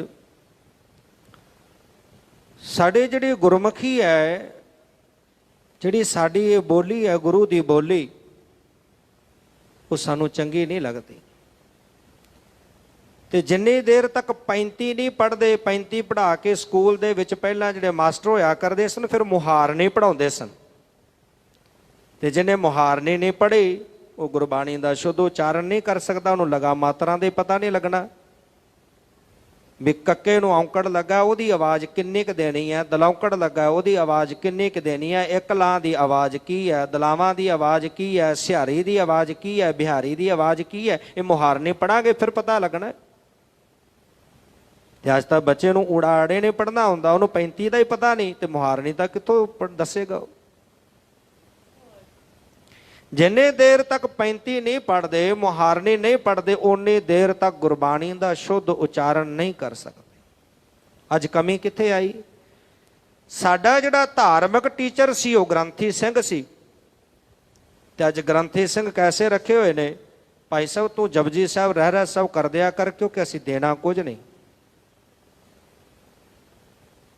ਬੈਂਕ ਬੈਲੈਂਸ ਜਮ੍ਹਾਂ ਕਰਨੇ ਨੇ, ਬਾਅਦ ਵਿੱਚ ਪ੍ਰਧਾਨਗੀਆਂ ਤੋਂ ਕਮੇਟੀਆਂ ਬਣਨ ਤੋਂ ਫਿਰ ਲੜਾਈਆਂ ਹੁੰਦੀਆਂ ਪੈਸਿਆਂ ਦੇ ਕਾਰਨ। ਗ੍ਰੰਥੀ ਸਿੰਘ ਨੂੰ ਕੁਝ ਨਹੀਂ ਦੇਣਾ, ਤਾਂ ਹੀ ਤਾਂ ਕਮੀ ਆਈ। ਗ੍ਰੰਥੀ ਸਿੰਘ ਵਿਦਵਾਨ ਗ੍ਰੰਥੀ ਸਿੰਘ ਹੋਵੇ, ਉਹਨੂੰ ਗੁਰੂ ਘਰ ਦੇ ਵਿੱਚ ਸੇਵਾ ਦਿੱਤੀ ਜਾਵੇ, ਉਹਨੂੰ ਕਿਹਾ ਜਾਵੇ ਕਿ ਭਾਈ ਸਾਹਿਬ ਤੁਸੀਂ ਆਪਣੇ ਪਰਿਵਾਰ ਦੀ ਜਿਹੜੀ ਜ਼ਿੰਮੇਵਾਰੀ ਉਹ ਸਾਡੀ ਹੈ, ਅਸੀਂ ਸੰਭਾਲਾਂਗੇ, ਸਾਡੇ ਬੱਚਿਆਂ ਨੂੰ ਗੁਰਮੁਖੀ ਤੁਸੀਂ ਪੜ੍ਹਾਉਣੀ ਹੈ। ਹੁਣ ਇੱਕ ਨਗਰ ਵਿੱਚ ਗਏ, ਮੈਂ ਨਾਮ ਨਹੀਂ ਲਵਾਂਗਾ, ਤੇ ਗ੍ਰੰਥੀ ਸਿੰਘ ਨੂੰ ਪਤਾ ਹੀ ਨਹੀਂ, ਜਦੋਂ ਸਾਰੀ ਸਮਾਪਤੀ ਹੋ ਗਈ, ਕਥਾ ਹੋ ਗਈ, ਭੋਗ ਸੀ, ਅੰਤਮ ਅਰਦਾਸ ਸੀ, ਫਿਰ ਉਹਨੇ ਰਾਮਕਲੀ ਸੱਦ ਸ਼ੁਰੂ ਕਰ ਲਈ। ਕਹਿੰਦੇ ਜੀ ਸ਼ਾਮ ਨੂੰ ਜਦੋਂ ਰਹਿਰਾਸ ਸਾਹਿਬ ਦਾ ਪਾਠ ਕਰਦਾ ਨਾਰ, ਫਿਰ ਸ਼ਲੋਕ ਸ਼ੁਰੂ ਕਰ ਦਿੰਦਾ, ਪਵਨ ਗੁਰੂ ਪਾਣੀ ਪਿਤਾ ਮਾਤਾ ਧਰਤ ਮਹਤ। ਫਿਰ ਉਹੀ ਤੁਹਾਡੇ ਬੱਚਿਆਂ ਨੂੰ ਪਤਾ ਲੱਗੇਗਾ, ਸਾਨੂੰ ਪਤਾ ਲੱਗੇਗਾ। ਗੁਰੂ ਕੇ ਪਿਆਰਿਓ, ਗ੍ਰੰਥੀ ਸਿੰਘ ਸਾਡਾ ਧਾਰਮਿਕ ਟੀਚਰ ਹੈ। ਜਿੱਥੇ ਸਾਨੂੰ ਦੁਨਿਆਵੀ ਵਿਦਿਆ ਅਸੀਂ ਬੱਚਿਆਂ ਨੂੰ ਚੰਗੇ ਸਕੂਲ ਲੱਭ ਕੇ ਉਹਨਾਂ ਨੂੰ ਤਾਲੀਮ ਦਿਵਾਉਂਦੇ ਹਾਂ, ਪੜ੍ਹਾਉਂਦੇ ਹਾਂ। ਦਿਵਾਓ, ਚੰਗੀ ਗੱਲ ਹੈ, ਬੱਚੇ ਚੰਗੀ ਪੜ੍ਹਾਈ ਕਰਨ, ਹਰ ਭਾਸ਼ਾ ਦਾ ਗਿਆਨ ਰੱਖਣ, ਪਰ ਆਪਣੀ ਗੁਰੂ ਦੀ ਬੋਲੀ ਨਾਲੋਂ ਨਾ ਟੁੱਟਣ, ਇਹ ਵੀ ਧਿਆਨ ਵਿੱਚ ਰੱਖਣਾ ਹੈ। ਗ੍ਰੰਥੀ ਸਿੰਘ ਚੰਗੇ ਜਿਹੜੇ ਸੂਝਵਾਨ ਸੁਲਝੇ ਹੋਏ ਵਿਦਵਾਨ ਗ੍ਰੰਥੀ ਸਿੰਘ ਨੇ ਉਹ ਗੁਰੂ ਘਰਾਂ ਵਿੱਚ ਰੱਖੀਏ। ਉਹਨਾਂ ਦੇ ਜੋ ਗੁਜ਼ਾਰੇ ਲਾਇਕ ਬਣਦਾ ਉਹਨਾਂ ਨੂੰ ਦੇਣਾ ਕਰੀਏ। ਇਹ ਨਹੀਂ ਕਿ 1500 2000 ਦੇ ਕੇ ਕਹੀਏ ਕਿ ਭਾਈ ਸਾਹਿਬ ਬਸ ਤੂੰ ਠੀਕ ਹੈ ਸਵੇਰੇ ਸ਼ਾਮ ਪੜ੍ਹ ਦੇ। ਫਿਰ ਬੱਚੇ ਵੀ ਸਾਡੇ ਉੱਦਾਂ ਹੀ ਉਸ ਪਾਸੇ ਨੂੰ ਵੇਖ ਲਓ ਕਿੱਧਰ ਤੁਰੇ ਜਾ ਰਹੇ ਨੇ। ਚਾਹੀਦਾ ਗੁਰੂ ਘਰਾਂ ਦੇ ਵਿੱਚ, ਗੁਰਦੁਆਰਿਆਂ ਦੇ ਵਿੱਚ ਗ੍ਰੰਥੀ ਸਿੰਘ ਸ਼ਾਮ ਦੇ 1 ਘੰਟੇ ਦੀ ਕਲਾਸ ਰੱਖੇ, ਉਹਦੇ ਵਿੱਚ ਗੁਰਮੁਖੀ ਪੜ੍ਹਾਈ ਜਾਵੇ, ਬਾਣੀ ਦੀ ਸੰਥਿਆ ਦਿੱਤੀ ਜਾਵੇ, ਗੁਰ ਇਤਿਹਾਸ ਨਾਲ ਬੱਚਿਆਂ ਨੂੰ ਜੋੜਿਆ ਜਾਵੇ। ਅੱਜ ਬੱਚੇ ਨੂੰ ਪੁੱਛ ਲਓ 10 ਗੁਰੂ ਸਾਹਿਬਾਨ ਦੇ ਨਾਮ ਨਹੀਂ ਆਉਂਦੇ। ਪਿੱਛੇ ਦਾਸ ਕਸ਼ਮੀਰ ਗਿਆ, ਉੱਥੇ ਇੱਕ ਨੌਜਵਾਨ ਬੱਚਾ ਪੜ੍ਹਾਈ ਕਰ ਰਿਹਾ ਸੀ, ਉਹ ਨਾਲ ਰਹਿ ਕੇ 6ਵੇਂ ਪਾਤਸ਼ਾਹ ਜੀ ਦੇ ਪਾਵਨ ਸਥਾਨਾਂ ਦੇ ਦਰਸ਼ਨ ਦਦਾਰੇ ਕਰਵਾਏ। ਉਹ ਗੱਡੀ ਦੇ ਵਿੱਚ ਬੈਠਿਆਂ ਨਾਲ ਗੱਲ ਕਰ ਰਿਹਾ ਸੀ, ਕਹਿੰਦਾ ਸਿੰਘ ਸਾਹਿਬ ਜੀ, ਕਹਿੰਦੇ ਇਹ ਸਾਡੇ ਕੋਲ ਬਹੁਤਾਤ ਵਿੱਚ ਉੱਥੇ ਮੁਸਲਮਾਨ ਵੀਰ ਰਹਿੰਦੇ ਨੇ, ਕਹਿੰਦਾ ਇਹਨਾਂ ਦੇ ਬੱਚੇ ਕਿਸੇ ਨੂੰ ਵੀ ਇਹਨਾਂ ਦੇ ਧਰਮ ਦੇ ਬਾਬਤ ਪੁੱਛ ਲਓ, ਤੁਹਾਨੂੰ ਜਿਹੜੀ ਗੱਲ ਪੁੱਛੋਗੇ ਉਹਦਾ ਜਵਾਬ ਦੇਵੇਗਾ, ਪਰ ਸਾਡੇ ਬੱਚੇ ਨੂੰ ਪੁੱਛ ਲਓ, ਕਹਿੰਦੇ ਉਹਨੂੰ ਪਤਾ ਹੀ ਨਹੀਂ ਲੱਗਦਾ, ਮੂੰਹ ਵੱਲ ਵੇਖਣ ਲੱਗ ਪੈਂਦਾ। ਮੈਂ ਕਿਹਾ ਕਾਰਨ? ਕਹਿੰਦੇ ਪਹਿਲੇ 2 ਸਾਲ ਬੱਚੇ ਨੂੰ ਮਦਰਸੇ ਵਿੱਚ ਪੜ੍ਹਨ ਭੇਜਦੇ ਨੇ, ਪਹਿਲਾਂ ਧਰਮ ਦੀ ਪੜ੍ਹਾਈ ਕਰਾਉਂਦੇ ਨੇ, ਫਿਰ ਜਿਹੜੀ ਸਕੂਲੀ ਵਿੱਦਿਆ ਜਿਹੜੀ ਹੈ, ਅੱਜ 3 ਸਾਲ ਦਾ ਬੱਚਾ ਨਹੀਂ ਹੁੰਦਾ, 2.5 ਸਾਲ ਦਾ ਸਕੂਲ ਭੇਜਣ ਲੱਗ ਪਏ। ਅੱਜ ਸਾਡੇ ਬੱਚਿਆਂ ਦਾ ਕਸੂਰ ਨਹੀਂ, ਕਸੂਰਵਾਰ ਅਸੀਂ ਹਾਂ ਕਿ ਅਸੀਂ ਉਸ ਗੱਲ ਵੱਲ ਧਿਆਨ ਹੀ ਨਹੀਂ ਦਿੱਤਾ, ਜ਼ਰੂਰਤ ਹੀ ਨਹੀਂ ਸਮਝੀ। ਸੋ ਹੁਣ ਇਸ ਗ੍ਰੰਥੀ ਸਿੰਘ ਨੇ ਪਹਿਲਾਂ 35 ਪੜ੍ਹਾਈ, ਫਿਰ ਮੁਹਾਰਨੀ ਜਿਹੜੀ ਆ ਉਹ ਇਸ ਸਿੱਖ ਨੂੰ ਪੜ੍ਹਾਉਣਾ ਕੀਤੇ। ਕੀਤਕ ਦਿਨ ਨਾਵੇਂ ਤਿਨ ਲਿਖੇ, ਤੇ ਕਈ ਦਿਨ ਫਿਰ ਇਸ ਪ੍ਰਕਾਰ ਦੇ ਨਾਲ ਲਿਖਦਾ ਰਿਹਾ। 35 ਪੜ੍ਹ ਲਈ, ਮੁਹਾਰਨੀ ਪੜ੍ਹ ਲਈ, ਸਿੱਖ ਲਈ, ਚੰਗੀ ਤਰ੍ਹਾਂ ਲਿਖਣੀ ਸਿੱਖ ਲਈ। ਤੇ ਫਿਰ ਅੱਖਰ ਜੋੜ ਕੇ ਲਿਖਣੇ ਸ਼ੁਰੂ ਕਰ ਦਿੱਤੇ। ਜਿਸ ਤਰ੍ਹਾਂ ਮਾਸਟਰ ਲਿਖਾਇਆ ਕਰਦੇ ਸਨ, ਘੱਗਾ ਰਾਰਾ ਘਰ ਬੱਬਾ ਸੱਸਾ ਬਸ, ਫਿਰ ਅੱਖਰ ਜੋੜਨੇ ਦੱਸਦੇ ਹੁੰਦੇ ਸਨ ਕਿ ਇਦਾਂ ਅੱਖਰ ਜੋੜ ਕੇ ਸ਼ਬਦ ਬਣੇਗਾ। ਫਿਰ ਉਹ ਜਿਹੜੇ ਅੱਖਰ ਸਨ ਉਹ ਲਿਖਣੇ ਸ਼ੁਰੂ ਕੀਤੇ ਹਨ। ਸਤਿਗੁਰ ਵਿਦਿਆ ਮਹਾ ਸੁਖੇਨ, ਗੁਰੂ ਦੀ ਜਿਹੜੀ ਵਿਦਿਆ ਹੈ ਉਹ ਮਹਾ ਸੁਖੈਨ ਹੈ। ਜੇ ਕੋਈ ਪ੍ਰੇਮ ਨਾਲ, ਭਾਵਨਾ ਨਾਲ, ਪਿਆਰ ਨਾਲ ਜਦੋਂ ਪੜ੍ਹਦਾ ਸਿੱਖਦਾ ਹੈ ਅਤਿ ਸ਼ੀਘਰ ਪ੍ਰਾਪਤ ਸੁਖ ਦੇਨ, ਤੇ ਬੜੇ ਸ਼ੀਘਰ ਹੀ ਪ੍ਰਾਪਤ ਹੋ ਜਾਂਦੀ ਹੈ ਤੇ ਸੁਖ ਦੇਣ ਵਾਲੀ ਹੈ। ਜਿਹੜੀ ਗੁਰਮੁਖੀ ਹੈ ਇਹ ਸੁਖ ਦੇਣ ਵਾਲੀ ਗੁਰੂ ਕੀ ਬੋਲੀ ਹੈ। ਪੁਨ ਪੋਥੀ ਕੋ ਪਠਬੇ ਲਾਗਿਓ, ਤੇ ਫਿਰ ਹੁਣ ਅੱਜ ਪਾਠੀ ਸਿੰਘ ਬਣਨਾ ਹੋਵੇ ਤੇ ਇੱਕ ਦੋ ਪੋਥੀਆਂ ਪੜ੍ਹੀਆਂ ਤੇ ਆ ਕੇ ਕਹਿੰਦੇ ਜੀ ਮੈਂ ਪਾਠੀ ਸਿੰਘ ਤਿਆਰ ਹੋ ਗਿਆ ਜੀ, ਮੈਨੂੰ ਪਾਠ ਤੇ ਲਾ ਲਓ। ਤੇ ਜਦੋਂ ਉਹਦਾ ਉਚਾਰਨ ਸੁਣੀਏ ਤੇ ਫਿਰ ਵੇਖੀਦਾ ਹੈ ਕਿ ਸੰਥਿਆ ਕਿੱਥੋਂ ਲਈ ਹੈ। ਇੱਕ ਪੋਥੀ ਪੜ੍ਹੀ ਤੇ ਚਲੋ, ਪਹਿਲਾਂ ਜਦੋਂ ਗੁਰਬਾਣੀ ਦੀ ਸੰਥਿਆ ਦਿੱਤੀ ਜਾਂਦੀ ਸੀ 35 ਪੜ੍ਹਾਈ ਜਾਂਦੀ, ਮੁਹਾਰਨੀ ਪੜ੍ਹਾਈ ਜਾਂਦੀ, ਫਿਰ ਸ਼ਬਦ ਜੋੜ ਸਿਖਾਇਆ ਜਾਂਦਾ, ਫਿਰ ਜਾ ਕੇ ਪੋਥੀ ਸ਼ੁਰੂ ਕਰਵਾਈ ਜਾਂਦੀ 5 ਗ੍ਰੰਥੀ। ਹੁਣ ਜਦੋਂ ਅੱਖਰ ਪਾਉਣੇ ਸਿੱਖ ਗਿਆ, ਪਤਾ ਲੱਗ ਗਿਆ, ਸ਼ਬਦਾਂ ਦਾ ਜੋੜ ਪਤਾ ਲੱਗ ਗਿਆ, ਤੇ ਫਿਰ ਪੋਥੀ ਜਿਹੜੀ ਆ ਉਹ ਪੜਾਉਣੀ ਆਰੰਭ ਕੀਤੀ। ਤੁਕ ਪਟ ਪਟ ਮਨ ਬੋ ਅਨੁਰਾਗਿਓ, ਤੇ ਹੁਣ ਇੱਕ ਇੱਕ ਤੁਕ ਦਾ ਪਾਠ ਸਿੱਖਦਾ। ਇੱਕ ਇੱਕ ਤੁਕ ਦਾ ਜਿਹੜਾ ਪਾਠ ਕਰਨਾ ਉਹ ਬੜੇ ਪ੍ਰੇਮ ਦੇ ਨਾਲ ਸਿੱਖਦਾ ਹੈ। ਪੜ ਕਰ ਅਪਰ ਸੋ ਲੱਗਿਓ ਆਨੰਦ, ਤੇ ਹੁਣ ਜਦੋਂ ਬਾਣੀ ਪੜਨ ਲੱਗਾ, ਬਾਣੀ ਪੜਦਿਆਂ ਹੁਣ ਆਨੰਦ ਆਉਣ ਲੱਗਾ, ਕਿਉਂਕਿ ਜਦੋਂ ਪ੍ਰੇਮ ਨਾਲ ਭਿੱਜ ਕੇ ਬਾਣੀ ਪੜਦੇ ਆ ਤੇ ਬਾਣੀ ਹੈ ਹੀ ਆਨੰਦ। ਵਾਹਿਗੁਰੂ ਪਰਮੇਸ਼ਰ ਕੀ ਹੈ? ਉਹ ਆਨੰਦ ਦਾ ਸੋਮਾ ਹੈ, ਆਨੰਦ ਹੈ। ਤੇ ਇਸ ਕਰਕੇ ਜਦੋਂ ਬਾਣੀ ਪੜ੍ਹਨੀ ਸਿੱਖਣੀ ਸ਼ੁਰੂ ਕੀਤੀ, ਬਾਣੀ ਪੜ੍ਹਦਿਆਂ ਪੜ੍ਹਦਿਆਂ ਹਿਰਦੇ ਦੇ ਵਿੱਚ ਆਨੰਦ ਆਉਣ ਲੱਗਾ। ਜਪ ਜੀ ਸਾਹਿਬ ਦਾ ਪਾਠ ਆਰੰਭ ਹੋਇਆ। ਫਿਰ ਅੱਗੇ ਅੱਗੇ ਜਿਵੇਂ ਬਾਣੀ ਦਾ ਜਾਪ ਚੱਲਿਆ, ਬਾਣੀ ਪੜ੍ਹਦਿਆਂ ਪੜ੍ਹਦਿਆਂ ਹਿਰਦੇ ਵਿੱਚ ਆਨੰਦ ਵਧਣ ਲੱਗਾ। ਪਹਿਲੀ ਤੁਕ ਪਟ ਲਿਓ ਆਨੰਦ, ਤੇ ਜਦੋਂ ਪਹਿਲੀ ਤੁਕ ਪੜ੍ਹੀ ਨਾ, ਜਦੋਂ ਆਨੰਦ ਸਾਹਿਬ ਦੇ ਪਾਠ ਤੇ ਪਹੁੰਚਿਆ, ਆਨੰਦ ਸਾਹਿਬ ਦੇ ਪਾਠ ਤੇ ਪਹੁੰਚਦੇ ਆਨੰਦ ਭਇਆ ਮੇਰੀ ਮਾਏ, ਸਤਿਗੁਰੂ ਮੈਂ ਪਾਇਆ। ਇਹ ਪਹਿਲੀ ਤੁਕ ਜਦੋਂ ਪੜ੍ਹੀ, ਬਹੁਰ ਨ ਗਇਓ ਗ੍ਰੰਥੀ ਪਾਸ, ਬਸ ਇਸ ਤੁਕ ਤੇ ਐਸੀ ਸੁਰਤ ਟਿਕੀ, ਐਸਾ ਆਨੰਦ ਹਿਰਦੇ ਵਿੱਚ ਵਰਤਿਆ, ਫਿਰ ਦੁਬਾਰਾ ਇਹ ਸਿੱਖ ਗ੍ਰੰਥੀ ਸਿੰਘ ਦੇ ਕੋਲ ਪੜਨ ਵਾਸਤੇ ਨਹੀਂ ਗਿਆ। ਵਦ ਪ੍ਰਤੀਤ ਚਿਤ ਜਗ ਤੇ ਉਦਾਸ, ਤੇ ਹੁਣ ਭਰੋਸਾ ਵਧਿਆ। ਬਾਣੀ ਪੜ੍ਹਦਿਆਂ ਪੜ੍ਹਦਿਆਂ ਜਦੋਂ ਆਨੰਦ ਸਾਹਿਬ ਤੇ ਪਹੁੰਚੇ, ਆਨੰਦ ਸਾਹਿਬ ਦੀ ਬਾਣੀ ਦਾ ਆਰੰਭ ਹੋਇਆ, ਤੇ ਐਸਾ ਭਰੋਸਾ, ਐਸਾ ਆਨੰਦ ਹਿਰਦੇ ਵਿੱਚ ਵਧਿਆ ਕਿ ਦੁਬਾਰਾ ਹੁਣ ਗ੍ਰੰਥੀ ਸਿੰਘ ਦੇ ਕੋਲ ਇਹ ਸਿੱਖ ਪੜਨ ਨਹੀਂ ਗਿਆ। ਕੈਸਾ ਆਨੰਦ ਇਹਦੇ ਹਿਰਦੇ ਵਿੱਚ ਬਣਿਆ। ਤੇ ਕੁਝ ਸਮਾਂ ਵੇਖ ਕਰਕੇ ਗ੍ਰੰਥੀ ਸਿੰਘ ਨੂੰ ਬੁਲਾ ਕੇ ਜਦੋਂ ਸਿੱਖ ਦੇ ਬਾਬਤ ਪੁੱਛਿਆ, ਤੇ ਗ੍ਰੰਥੀ ਸਿੰਘ ਨੇ ਦੱਸਿਆ ਕਿ ਆਨੰਦ ਸਾਹਿਬ ਦੀ ਇੱਕ ਤੁਕ ਪੜ੍ਹ ਕੇ ਦੁਬਾਰਾ ਸਿੱਖ ਪੜਨ ਵਾਸਤੇ ਨਹੀਂ ਆਇਆ। ਗੁਰੂ ਪਾਤਸ਼ਾਹ ਬੁਲਾ ਕੇ ਪੁੱਛਦੇ ਨੇ ਜਦੋਂ, ਫਿਰ ਗੁਰੂ ਕਾ ਇਹ ਸਿੱਖ ਆ ਕੇ ਜਿਵੇਂ ਗੁਰੂ ਪਾਤਸ਼ਾਹ ਜੀ ਨੂੰ ਦੱਸਦਾ, ਇਹ ਆਪ ਜੀ ਕੱਲ ਦੇ ਪ੍ਰਕਰਨ ਅੰਦਰ ਸਰਵਣ ਕਰੋਗੇ। ਸਮੇਂ ਦੇ ਲਿਹਾਜ਼ ਨਾਲ ਇੱਥੇ ਹੀ ਪ੍ਰਕਰਨ ਨੂੰ ਸੰਕੋਚਦੇ ਹਾਂ। ਸਤਿਗੁਰੂ ਪਾਤਸ਼ਾਹ ਜੀ ਦੀ ਪਵਿੱਤਰ ਅਗਾਧ ਬੋਧ ਬਾਣੀ ਹੈ। ਐਸੀ ਬਾਣੀ ਦੀ ਵਿਚਾਰ ਕਰਦਿਆਂ ਹੋਈਆਂ ਬੇਅੰਤ ਭੁੱਲਾਂ ਦੀ ਖਿਮਾ ਕਰਨੀ। ਗੁਰੂ ਕੀ ਸੰਗਤ ਗੁਰੂ ਪਾਤਸ਼ਾਹ ਬਖਸ਼ਣ ਯੋਗ ਹਨ, ਭੁੱਲਾਂ ਨਾ ਚਿਤਾਰਨੀਆਂ। ਅਸੀਸ ਬਖਸ਼ਣੀ ਸਤਿਗੁਰੂ ਪਾਤਸ਼ਾਹ ਜੀ ਅੱਗੇ ਲਈ ਸੁਮਤ ਪ੍ਰਦਾਨ ਕਰਨ। ਭੂਲੇ ਮਾਰਗ ਜਿਨ ਬਤਾਇਆ, ਭੂਲੇ ਮਾਰਗ ਜਿਨ ਬਤਾਇਆ,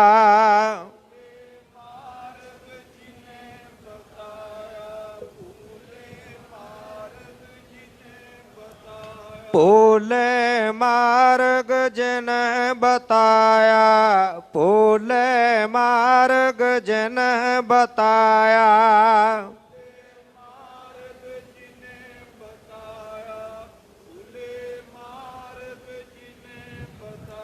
ਐਸਾ ਗੁਰ ਵਡ ਭਾਗੀ ਪਾਇਆ, ਐਸਾ ਗੁਰ ਵਡ ਭਾਗੀ ਪਾਇਆ,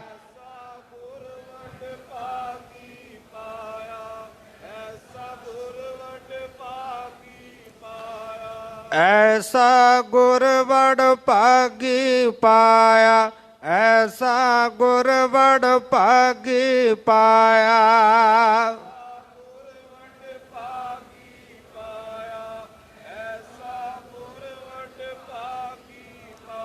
ਵਾਹਿਗੁਰੂ ਵਾਹਿਗੁਰੂ ਵਾਹਿਗੁਰੂ ਵਾਹਿਗੁਰੂ ਵਾਹਿਗੁਰੂ ਵਾਹਿਗੁਰੂ ਵਾਹਿਗੁਰੂ